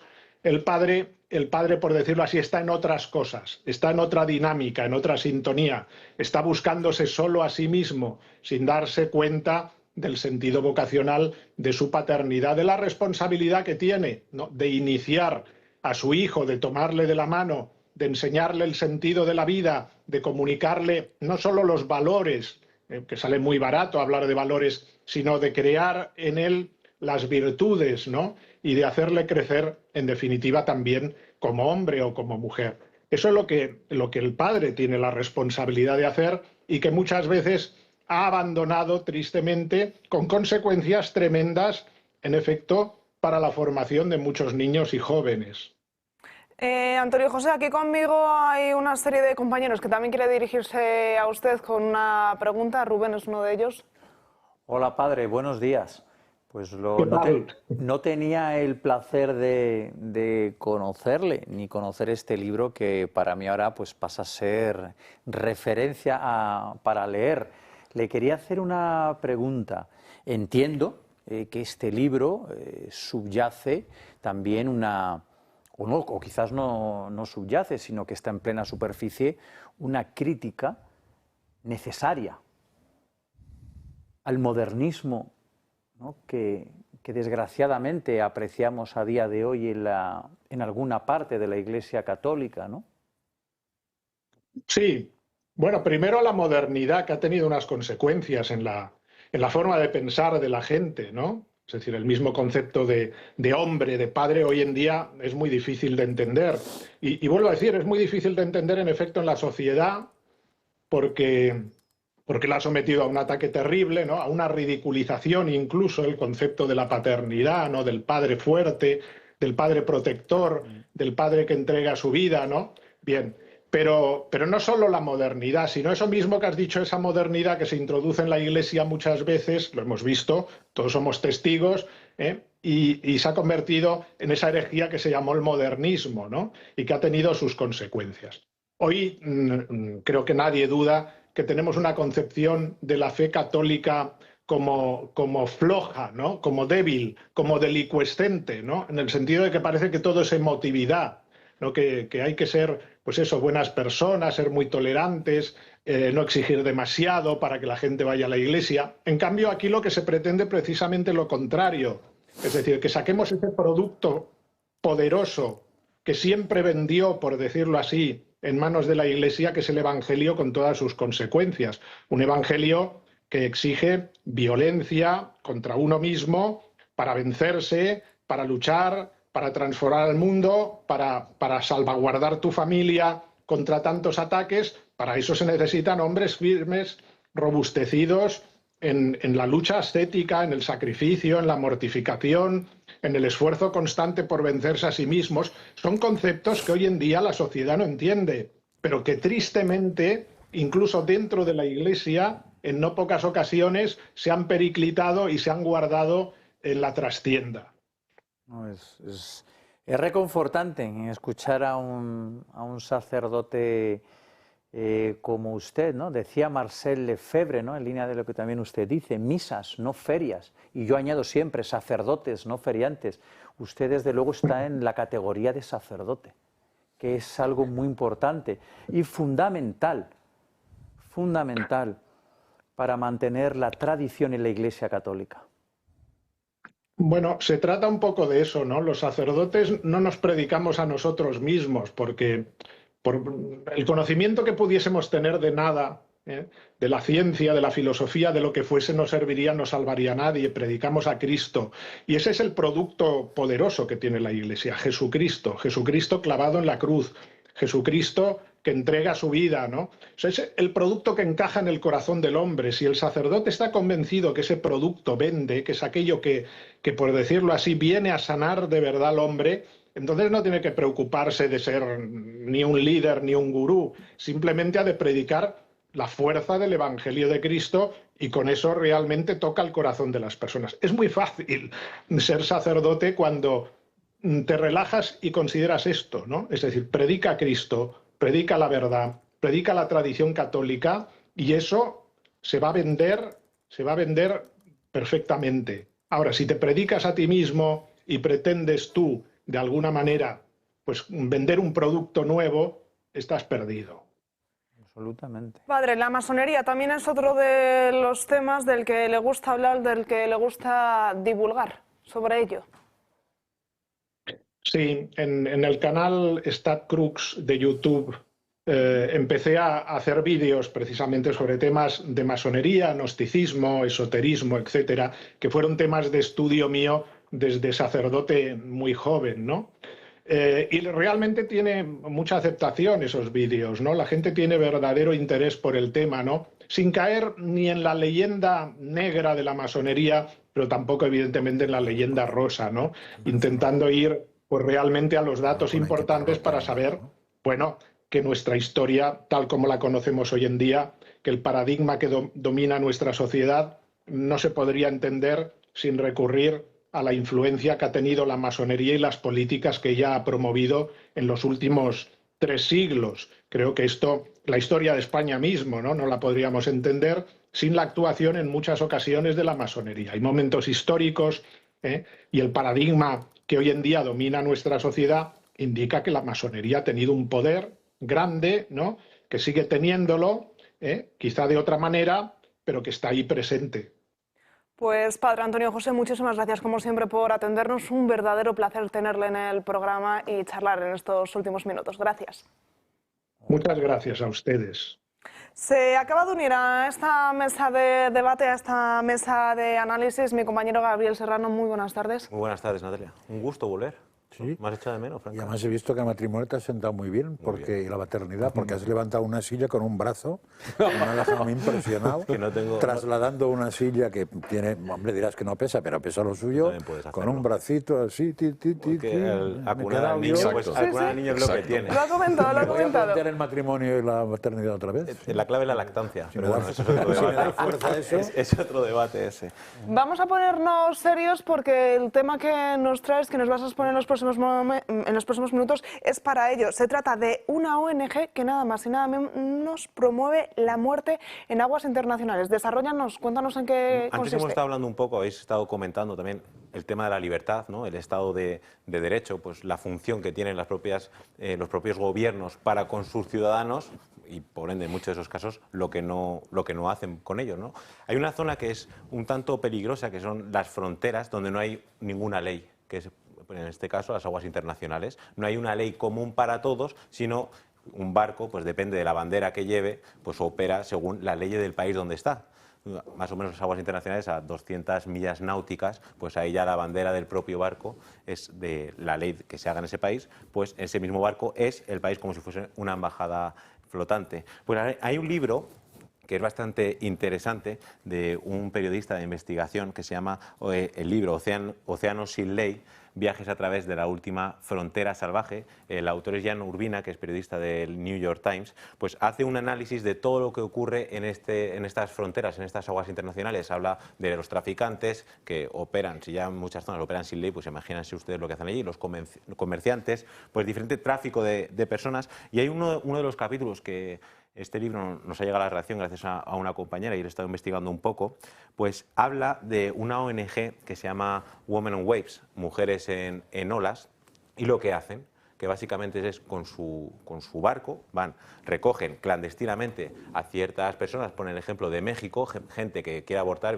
La ley de México ha cambiado también en los últimos años. Antes el aborto era ilegal y en diferentes estados esa legalidad pues se levanta y en uno muy pocos sigue siendo ilegal con ciertas restricciones. Pues ¿cómo opera esta ONG? Lo que hace es clandestinamente en un puerto en la Ciudad de México donde estén, lo que hace es atraer a todas esas mujeres que quieran abortar, les llevan a aguas internacionales y en el propio barco convertido en una clínica a través de abortos farmacológicos con unas pastillas, pues proceden a hacer el aborto. En este caso de México lo que hacían operaban con una bandera austriaca.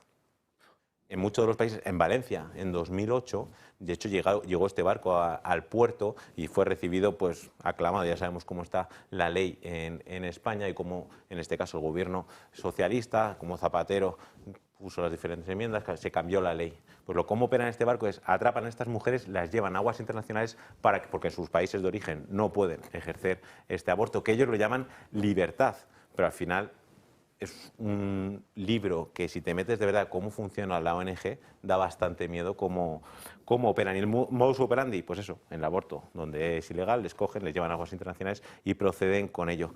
Vamos a ver las imágenes de la directora, presidente de esta ONG, que es Rebecca Gompers, que es de Países Bajos, que lo que hace básicamente en una entrevista en Portugal del año 2007-2008, que aún el aborto era ilegal, va a hacer una entrevista y en vez de hablar de cómo opera su ONG, lo que hizo es decir los nombres de todos los fármacos que están disponibles y son fármacos que ustedes pueden comprar en una farmacia. No voy a decir los nombres, evidentemente, para que la gente no vaya y lo haga, no hacer apología un poco del aborto. Pues ella lo que hace es recorrer diferentes países, en este caso en Portugal. La entrevista la aprovechó para lanzar su mensaje básicamente. Pues le hacían preguntas diferentes y decía, pues mira, este fármaco y este fármaco lo pueden comprar en sus localidades y pueden proceder a los propios abortos en sus casas. Básicamente son abortos clandestinos, cómo operan. Y da bastante miedo, es terrorífico, como una serie de personas lleva a otras clandestinamente a aguas internacionales y aunque siempre está la bandera de la libertad, ¿no? El derecho de las mujeres a decidir su propio cuerpo. ¿Sabes si al ser ONG es gratis? Hay una, en su propia página web, lo que ellos dicen que son todo de donación. Yo estoy investigando porque digo, aquí alguien tiene que dar dinero. Alguna institución, algún organismo, evidentemente no lo he descubierto. El barco no se paga solo. Dice que a través de donaciones privadas, pues consiguen. Si vamos a la página web, compañeros, no sé si lo podemos ver en pantalla, ahora mismo estamos viendo la imagen de este barco, Women on Waves, que ahora mismo está operando bajo otra página web también, que es Women on Web. Pues aquí dice que en el ¿Quiénes somos?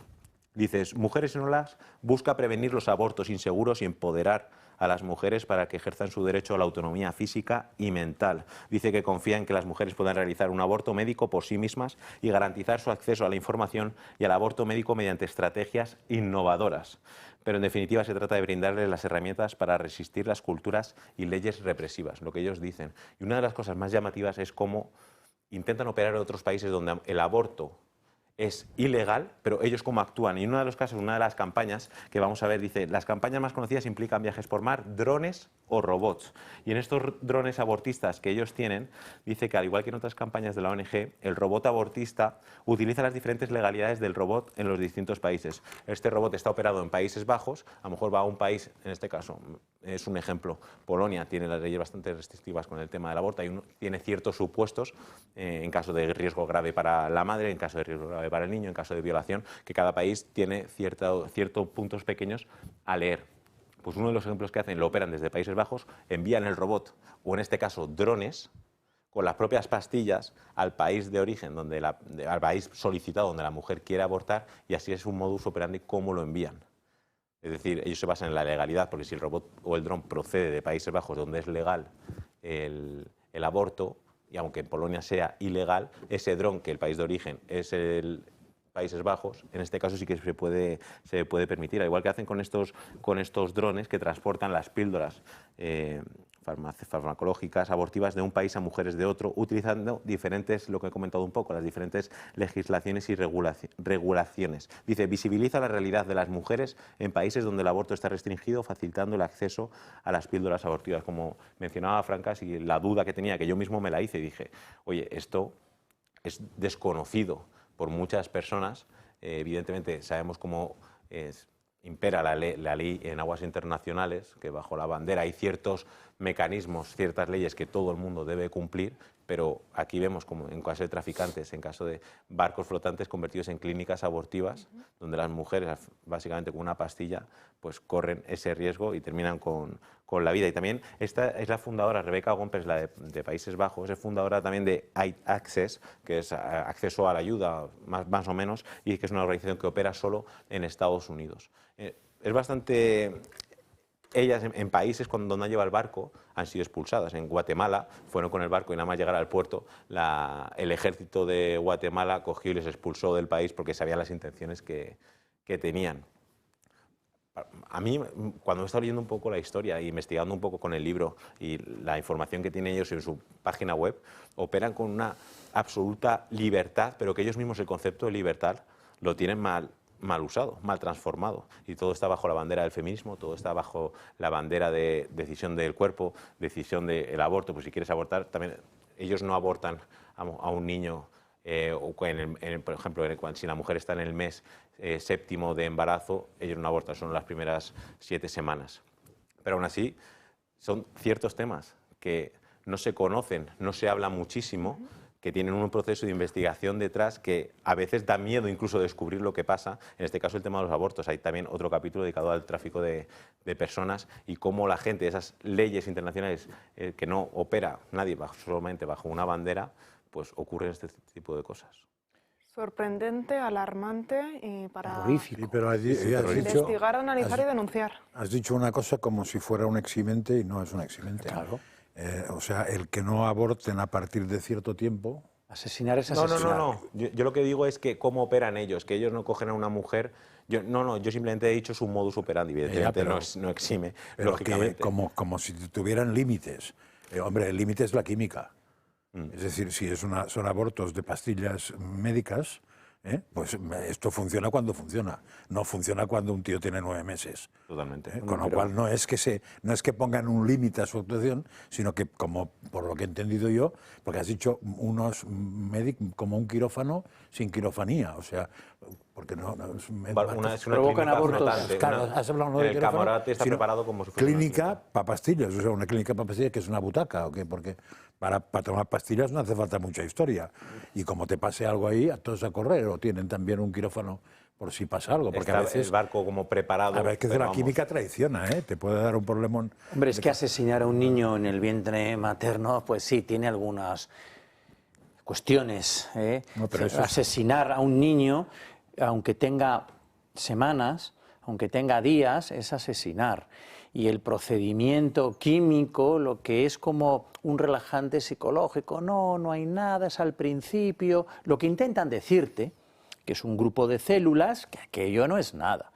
Es que es peligrosísimo. Hemos hablado en este programa de soberanía. ¿Cómo vamos a hablar de soberanía cuando asesinamos en directo a cientos de miles de niños, a millones de niños al año? Todos los países asesinan a niños. ¿Dónde está la soberanía de ese país que asesina a niños? Y te dicen que es un derecho.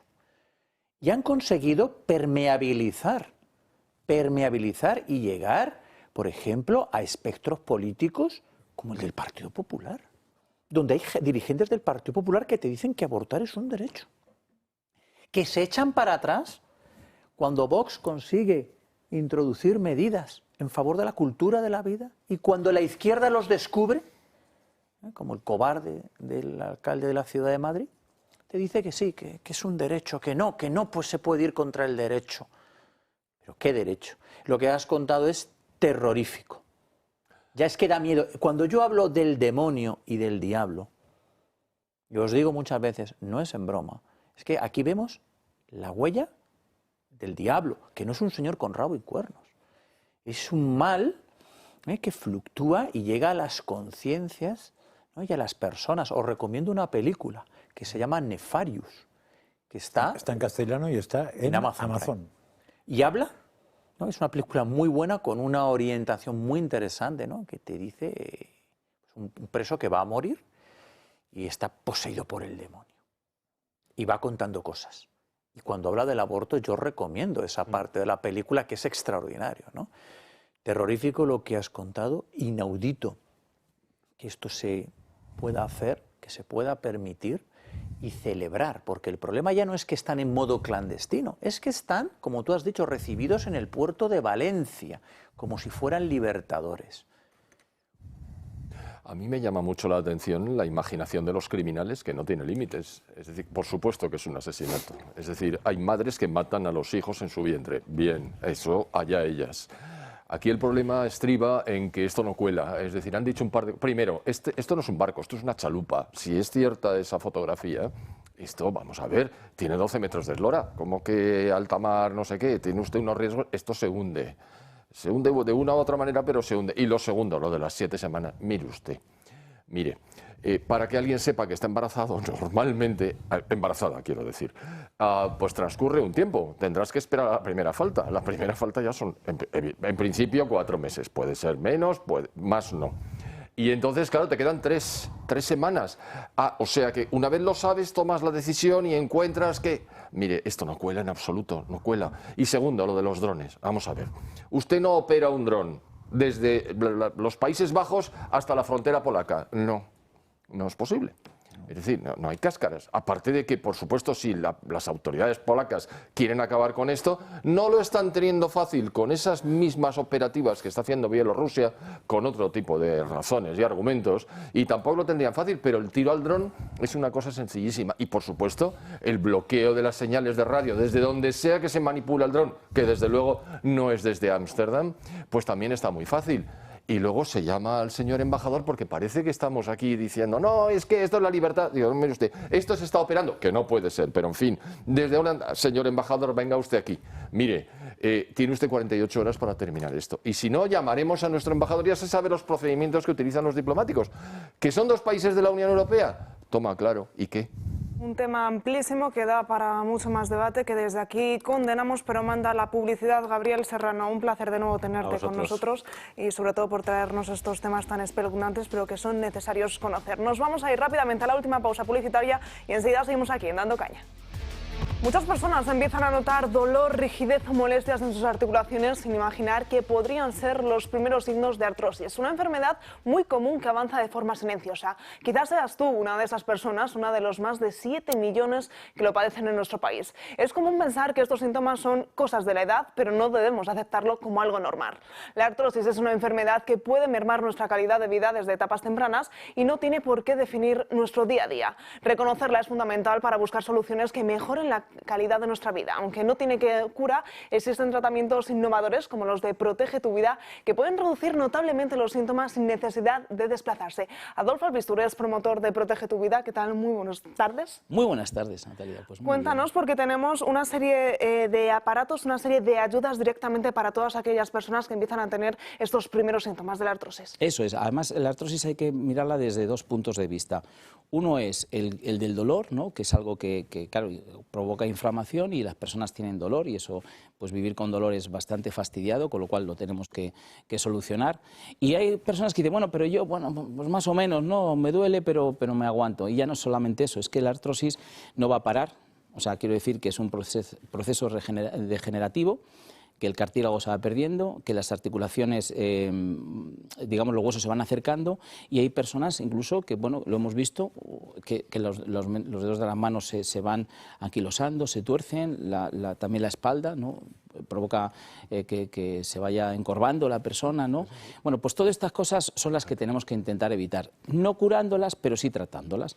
Cuando nosotros trabajamos con cualquiera de estos productos y lo que estamos haciendo es posibilitar que esa articulación tenga mejor circulación, que podamos mover sin dolor, podamos ir mejorando y que esta degeneración no vaya tan rápida. Así que yo de veras os invito a que tanto si son las manos con esas ondas pulsantes, si estamos hablando de rodilla, además vamos a presentar ya dentro de nada una rodillera también que va con presoterapia, que está muy bien, vamos a tener también para cuello, pero ya podéis llamar y preguntarlo todo, porque para el cuello también hay personas que ese dolor de cuello es bastante desagradable, ¿no? Que viene por una artrosis o viene simplemente por postural, ¿no? Bueno, pues tenemos tratamientos para todo, así que lo mejor es que nos llaméis y nos preguntéis por cualquiera de los tratamientos que tenemos. Pues recuérdanos ese número de teléfono mágico al que podemos llamar. Pues es ese 900-730-122, muy importante. Podéis llamar ahora que estamos y decir que nos habéis visto ahora en Dando Caña, que sois del Toro Televisión, porque un gran descuento y os regalamos también el libro Historia de nuestros médicos, así que os invito a que llaméis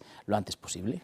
Y precisamente Historia de nuestros médicos no nos lo podemos perder mañana mismo. Eso es. Habían anunciado el fin de semana pasado la presencia de la doctora Patricia de Sequera y va a ser este fin de semana. Así que ella es jefa de servicio de nefrología del Hospital Infanta Leonor.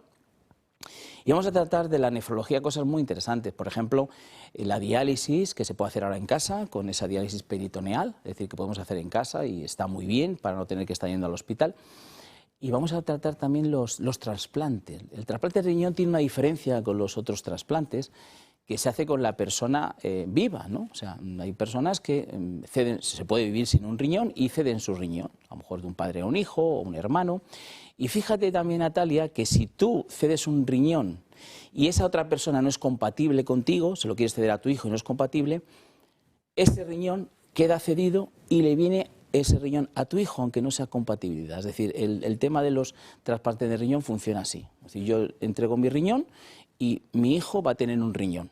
A lo mejor no es el mío porque no puede ser, pero va a tener un riñón. Así que es muy interesante conocer este tema de los trasplantes de riñón, que son con grandes éxitos, porque claro, como es entre vivo y vivo, pues el éxito es mayor que si es cuando una persona es a través de una persona muerta, ¿no? Que al final tienes que manipular ese órgano, ¿no? Pero aquí no. Así que creo que va a ser un programa maravilloso. Los sábados lo tenemos a las 9:30 de la noche y luego también lo podemos repetir si queremos verlo el domingo después de la misa a la 1 de la tarde, 1:15. Pero mañana esa primera cita a las 9:30. 9:30 de la noche, mañana lo tenemos Patricia Sequera, una gran nefróloga, que vamos a ver cosas súper interesantes sobre el riñón. Pues Adolfo, como siempre, muchísimas gracias. Gracias a ti, Natalia. Nosotros abrimos página internacional y lo vamos a hacer con una fotografía que podríamos decir que es ya parte de la historia, que tienen como protagonistas a Donald Trump y a María Corina Machado, el lugar Washington. Apenas ha trascendido información sobre ese encuentro que mantuvieron ayer, pero sí nos han dejado esa imagen que están viendo. María Corina Machado regaló su medalla del Nobel de la Paz a Donald Trump. Se trata de una medalla chapada en oro con la que la venezolana intentaba agradecer el trabajo de Donald Trump en la lucha por intentar devolver la democracia a Venezuela. Donald Trump confirmó que sí que había recibido ese regalo y lo calificó como un gesto maravilloso de respeto mutuo. Un encuentro que a quien no ha debido de gustar mucho es a Delcy Rodríguez, que ha mandado directamente un mensaje a Donald Trump por si tiene previsto citarla en los próximos días en Washington. Y yo les digo, si algún día me tocase como presidenta encargada ir a Washington, lo haré de pie, caminando, no arrastrada. Lo haré con la bandera tricolor. Lo haré con el Gloria al Bravo Pueblo marcando el ritmo de mi corazón. Será de pie. Bueno, pues esa cesión, ese regalo por parte de María Corina de esa medalla del Premio Nobel de la Paz, no ha sentado tampoco nada bien al Instituto al Premio Nobel de la Paz, ya que en su día dijo que el premio no se podía ni ceder, ni regalar, ni compartir, pero bueno, ella lo prometió y ahí estaba, con esa medalla para Yo no Donald sé Trump. cómo ha ido, yo sé lo que hubiera hecho yo, que es hacer una copia y arreglado y carretera y manta. ¿También? Porque es bien fácil de hacer, o sea, haces una copia exactamente tal, que además puedes añadir debajo que es donación de tal, por lo bien que te has portado, y a otra cosa mariposa, ¿no? No creo que vamos, porque es evidente que el premio se lo da, porque si no sería que la gente da el premio Nobel, y el premio Nobel lo da el equipo de Fundación Nobel. Eso es. A que le da la gana, y alguna vez a gente, en fin, infumable, como históricamente se ha producido el de la paz, precisamente, que no es el que tiene más prestigio ni menos, ¿no? Bueno, yo no sé interpretar exactamente si eso es que María Corina lo que quería es tener un detalle con Trump, o lo que quería es no tenerlo cabreado, no lo sé. Si fuera el segundo paso no diría nada a favor de Trump. Y sobre Delcy Rodríguez, esas palabras supuestamente amenazas o palabras duras hacia Donald Trump, que dice que ella, si va a reunirse con él, en ningún momento se va a arrodillar, que va a ir de pie. Que va, que va. Yo he estado escuchando y he oído que decía, lo haré, lo haré, lo haré. Lo demás es para su venta al público asistente. Lo que dice es, me llama Trump y yo voy. Pues ya está, eso es parte del acuerdo al que ha llegado con el presidente Trump.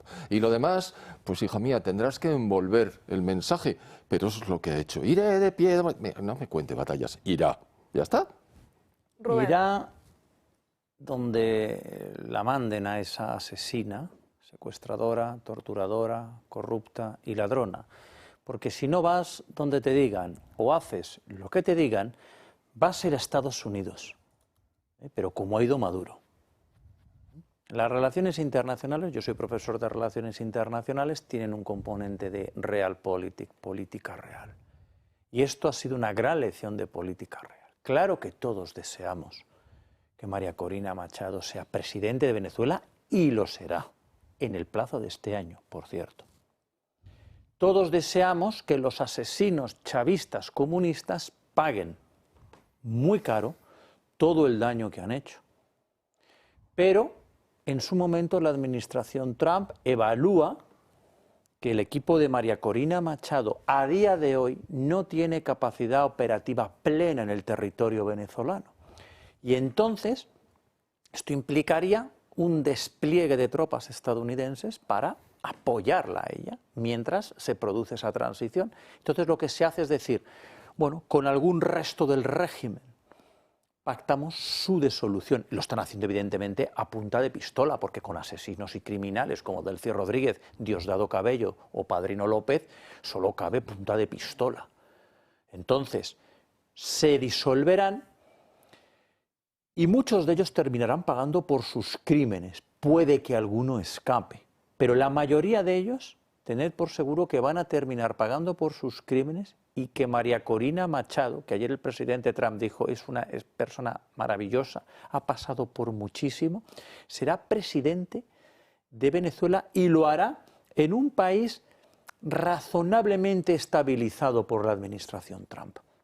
Porque muchas veces tú entregas el poder a una oposición y, como no tienen capacidad operativa plena, se cae abajo. Y entonces aquellos que quisiste quitar vuelven con más poder. Lo que está haciendo la administración Trump es propiciar una disolución del régimen criminal y narcotraficante de Maduro y sus secuaces, de tal manera que el país tenga estabilidad política, con unas elecciones presidenciales, con unas elecciones legislativas que va a ganar María Corina Machado de forma aplastante, y de esa manera ya libertad y prosperidad caminan de la mano, porque primero tú tienes que reconstruir todo lo que ha destruido el chavismo, sobre todo la industria petrolífera. Porque Venezuela produce 1.300.000 barriles. Venezuela, para estar en la línea de la prosperidad, tiene que estar en 2 millones de barriles al día. Y eso hay que reconstruir. Y producía mucho más. Y producía mucho más. Yo estoy hablando del mínimo que se le exige. Yo creo que producía 6 millones. No tengo yo ese dato tan confirmado, pero producía mucho más.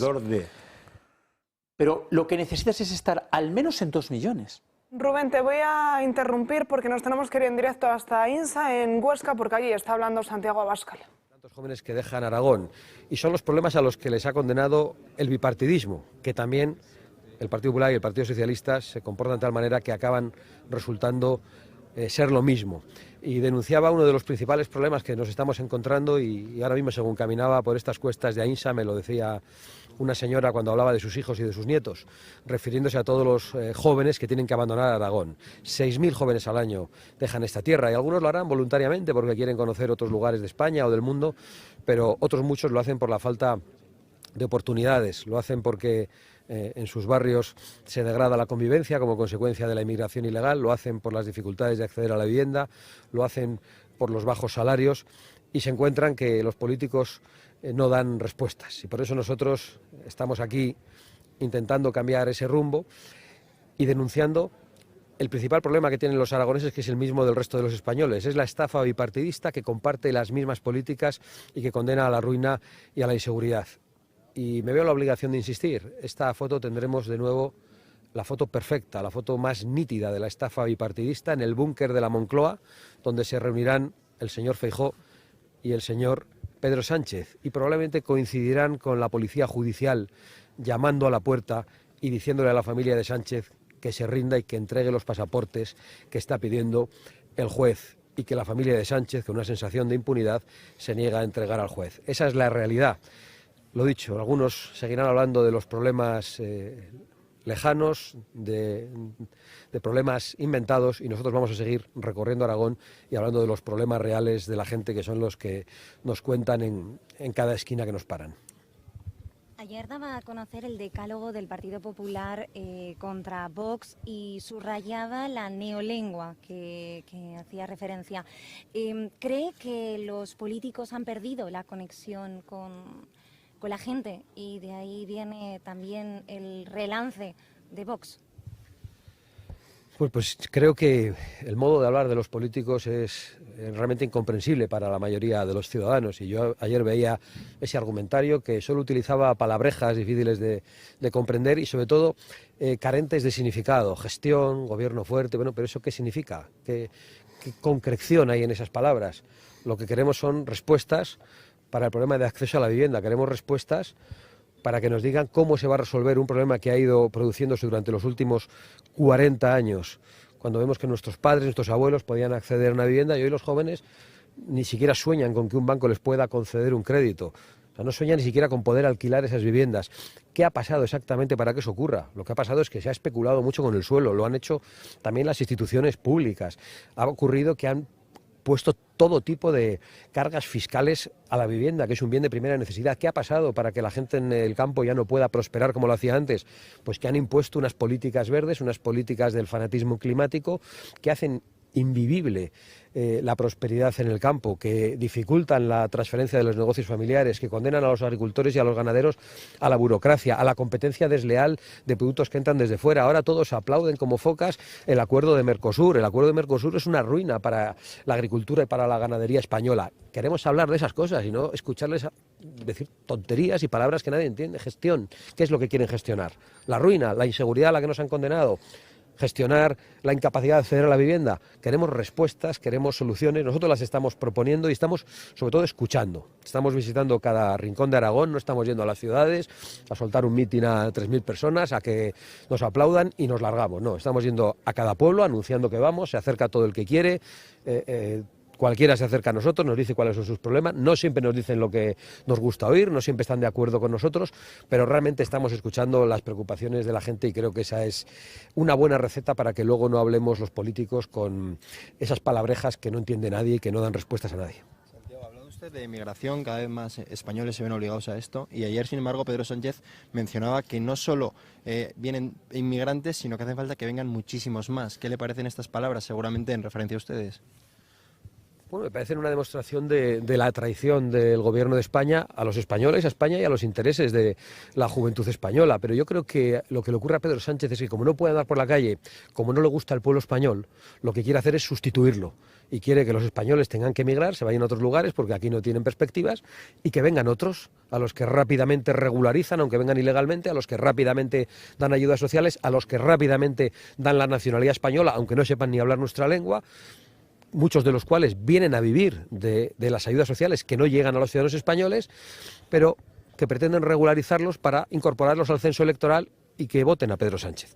Ese es el gran problema que hay en España, que mientras el bipartidismo permite que cada vez más españoles tengan que irse de España o cada vez más aragoneses y gente de otras regiones de España tengan que abandonar las regiones en las que viven sus padres, en las que viven sus abuelos, en las que han nacido, en las que han tenido la infancia, en las que han jugado, en las que han podido a veces estudiar, en las que se han hecho adultos, en las que han conocido a sus parejas, pero ven que no van a poder desarrollar su vida y formar sus familias en esas mismas regiones y que tienen que irse lejos. Y esa tenía que ser nuestra principal preocupación, no resolver los problemas de África, no decir que aquí cabe todo el mundo, porque mientras los políticos del bipartidismo expulsan a los de aquí, pues abren las puertas a que vengan extranjeros, en muchos casos muy poco cualificados, y voy a decir, literalmente los sueltan por las calles a vagar y a no resolver nada, y nos engañan y nos estafan diciendo que vienen a pagar las pensiones. No, no vienen a pagar las pensiones, porque en muchos casos vienen a recibir la ayuda social porque la necesitan, ayuda social que hace falta a los españoles. Y luego, ¿qué es esto de decir que vienen a pagar las pensiones? A mí me parece una especie de neocolonialismo. Si son tan válidos para pagar las pensiones, no los extraigamos de sus propias patrias y hagamos que prosperen en sus propios lugares de origen. Pero lo que está ocurriendo con la inmigración es un auténtico desastre que nosotros, desde luego, no vamos a consentir, no vamos a ser cómplices de las políticas migratorias. Nos fuimos del gobierno de Aragón porque no compartíamos que se continuara con el reparto de inmigración ilegal por toda España, porque nos parece una manera de seguir provocando el efecto llamada, y vamos a seguir compareciendo a las elecciones diciendo que nuestra prioridad son los ciudadanos españoles y que en España queremos a los españoles primero. En primer lugar, que queremos prioridad nacional. Y eso no significa que no reconozcamos que hay mucha gente que ha venido del extranjero, que es gente decente, que es gente que comparte valores y que es gente que está trabajando y levantando codo con codo nuestro país. Esos son bienvenidos. Pero aquellos que han venido a delinquir, a vivir de la ayuda de los demás, se tienen que ir uno detrás de otro y nosotros no vamos a olvidarnos de ese compromiso. Vox ha estado esta semana de precampaña por varios rincones de Aragón, ¿no? Y parece ser que los medios públicos y subvencionados del sanchismo no han venido a varias ruedas de prensa, no han venido a escucharle lo que tiene que decirle usted a los aragoneses. ¿Por qué se debe esto? ¿Es que ya le tienen miedo a lo que diga Vox o prefieren escuchar a lo de Julio Iglesias y todas estas cantinelas? Bueno, la verdad es que uno enciende televisión española y no escucha que se hable de los problemas de la gente. Vemos lo que pasa en Groenlandia, que está muy lejos, y efectivamente vemos que de repente quieren acabar con un artista internacional como Julio Iglesias por unas denuncias que en todo caso tendrá que ver un juez. Pero le han hecho lo mismo al expresidente Adolfo Suárez, que está muerto y que no se puede defender, y nos quieren tener hablando de todo eso. ¿Para qué? Para que no se hable del hermano de Sánchez, para que no se hable de la mujer de Sánchez, para que no se hable del número 2 de Sánchez y para que no se hable de la corrupción y de la traición que rodea al gobierno, y para que no se hable de una noticia gravísima, y es que la señora del presidente del gobierno, a pesar de que el juez le ha requerido el pasaporte, lleva meses sin entregarlo. ¿Quién de nosotros, de los que estáis aquí preguntándome, de la gente que está escuchando, incluso de los votantes socialistas, si un juez le requiere un pasaporte, se pone chulo y no le entrega el pasaporte al juez. ¿Quién se permite esa impunidad? ¿Quién se permite esa chulería? Pues únicamente la mafia que nos gobierna en estos momentos. Y por eso he dicho estos días, que entiendo que a algunos les parecen palabras gruesas, que la presidencia del gobierno está secuestrada por una mafia de la corrupción y de la traición a los intereses de España y que actúa con total descaro. El hecho de que algunos medios no llegan a estos lugares, pues bueno, pues no voy a decir que sea mala intención, pues, probablemente tiene que ver con que esta es la España más olvidada, la España más lejana de las ciudades, y en el fondo pues estos medios hacen lo que aquellos políticos a los que representan y de los que son voceros en muchos casos, ¿no? Pues olvidarse de esa España que llaman silenciada o de esa España despoblada a la que han traicionado y ante la cual no pueden comparecer con facilidad, porque venir aquí significa dar explicaciones del Pacto Verde y de Mercosur, y si algunos no pueden andar por las ciudades, pues porque los increpan, imaginad lo que significa para ellos andar por los pueblos, donde tienen muchas más cosas que reprocharles. También ayer conocíamos, usted ha tildado de mafia en más de una ocasión a este gobierno, y en una entrevista publicada por OK Diario que se encontraron en la sede de Ferraz, en la sede del Partido Socialista, armas, en concreto 2 pistolas y una escopeta. ¿Qué le parece esta noticia? Bueno, me parece un poco increíble la noticia, ¿no?, de que aparezcan armas en la sede de un partido político, ¿no? Lo que tenían que hacer, si han aparecido, es llevarlas a la Guardia Civil para que fueran destruidas, que es lo que haría cualquier persona que encuentra armas no legales, ¿no? Sin embargo, parece que encontraron una forma ilícita de destruirlas, y nos hemos enterado por la declaración de uno de los miembros de la mafia del Peugeot que acompañaba a Pedro Sánchez en todos los viajes, ¿no?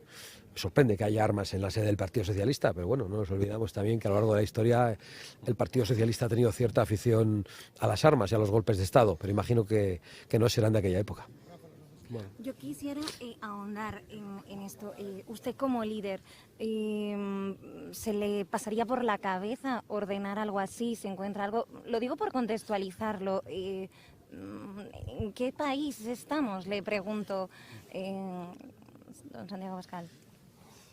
Yo a veces he hablado de esos tiempos de hace 10, 15 años donde veíamos en los periódicos la noticia de que un ministro alemán había copiado un párrafo de su tesis doctoral, un párrafo, y dimitía. Aquí ha copiado la tesis doctoral entera, le ha regalado una cátedra a su mujer, aprovechando que sé que es el presidente del gobierno, que ni siquiera tenía una licenciatura universitaria. Ha llegado al poder mintiendo a los españoles sobre los pactos con Podemos, con los separatistas, con Bildu. Ha dicho que no iba a hacer una ley de amnistía porque era inconstitucional. Y no solo lo ha hecho, sino que ha asaltado el Tribunal Constitucional con la ayuda del Partido Popular para que el Tribunal Constitucional dijera que la ley estaba bien.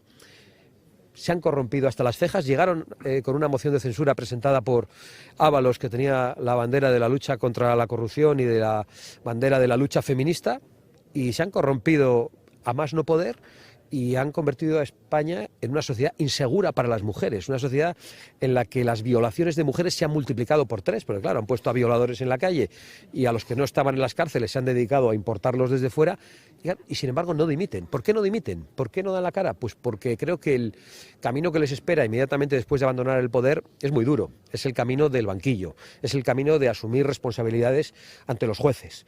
Y creo que en estos momentos lo único que les protege para eludir la prisión, lo único que les protege para sentarse en el banquillo, es mantenerse en el poder. Y creo que esa es la explicación de que, a pesar de todo tipo de escándalos que estamos viviendo, continúen al frente. Por eso yo digo que son una mafia, y por eso no comprendo que el señor Feijóo, que también ha dicho que son una mafia, vaya el lunes a estrecharle la mano al capo de la mafia. Es incomprensible, es una contradicción insoportable. Ayer me decían, ¿está usted muy enfadado con esto? Bueno, estoy enfadado, lógicamente, pero creo que están más enfadados los votantes del Partido Popular. Creo que esta foto, por otra parte, pues es una buena muestra de esa estafa bipartidista que estamos denunciando. No se puede estar un día manifestándose contra Sánchez y al día siguiente en el Palacio de la Moncloa dándole la mano a Sánchez. Es incomprensible. En todo este recorrido hemos visto muchos jóvenes. De hecho, ahora mismo que estamos realizando este canutazo, hay muchos jóvenes alrededor. ¿Qué es lo que le piden estos jóvenes a Vox? Bueno, yo creo que piden muchas cosas, pero los jóvenes son las principales víctimas probablemente de las políticas del bipartidismo. Los jóvenes son quienes padecen las políticas de vivienda, las políticas de salarios bajos incompatibles con el acceso a la vivienda. Son aquellos que no pueden estar soñando no ya con comprarse los muebles de la casa, sino ni siquiera con poder acceder a una vivienda que rellenar con muebles. Son aquellos que no pueden pensar en formar una familia, en tener muchos hijos, como sí lo pudieron hacer otras generaciones. Son los que se están encontrando en las escuelas el adoctrinamiento ideológico de las políticas de género, el adoctrinamiento ideológico con las leyes de memoria histórica, y son probablemente los que están viendo en las calles, y muy especialmente en ciudades y pueblos grandes, los problemas de inseguridad derivados de la inmigración ilegal. Yo lo he dicho en muchas ocasiones, pues los padres, los que tienen trabajo, pues muchas veces van en sus vehículos, se transportan a trabajar y van de la casa al trabajo y no están probablemente en las calles tanto como están los chavales. Y los chavales son los que se encuentran problemas de inseguridad con los de siempre, con los que le piden un cigarro y si no se lo da, le rompen la cara. Y esa es una realidad, parece una caricatura tal y como la he expresado, pero es una realidad. Yo me la encuentro por toda España, me la dicen todos los chavales. Y creo que esas tres referencias, las educativas, las de las políticas de vivienda, de poder formar una familia, y las de la seguridad en las calles, tienen que ver con que los jóvenes estén mayoritariamente con nosotros en el conjunto de España y en sitios donde parecía imposible. Hoy sabemos que los más jóvenes en Cataluña, entre los 18 y los 20 años, eligen a Vox como el primer partido.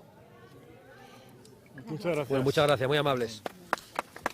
Pues nos deja varios titulares como esos principales problemas que sufren los españoles, que tienen mucho que ver con ese bipartidismo. También nos señalaba que hablaba con vecinos de Huesca y decían la pérdida de jóvenes que se tienen que ir de su propia tierra al no encontrar trabajo. Cifraba en más de 6.000 los jóvenes que cada año abandonan Aragón para buscar empleo en otra ciudad. Hablaba también de esa fotografía, de ese encuentro, de la reunión que van a mantener tanto Alberto Núñez Feijóo con Pedro Sánchez el próximo lunes, y bueno, le suscitaba cierta gracia esa noticia sobre que se hubiesen encontrado hasta 2 armas y una escopeta en la sede de Ferraz, en la sede del Partido Socialista, porque ya no sabe qué más puede ofrecer el Partido Socialista. También hacía mención a esa petición que el juez había hecho a la policía para que Begoña Gómez entregase los pasaportes, entregase su pasaporte, y que hasta el momento no tenemos noticias. Parece ser que no ha entregado ese pasaporte. Rubén, ahora sí. Es que yo me pregunto por qué hay españoles que no tenemos los mismos derechos. Esto es inaudito en una democracia. Lo que ha dicho Santiago Abascal, si a cualquiera de nosotros la policía nos requisa o nos pide un juez un pasaporte, está entregado en cuestión de horas, en cuestión de minutos. Es inaudito. ¿Por qué los hombres en España no somos iguales que las mujeres cuando se trata de derecho penal?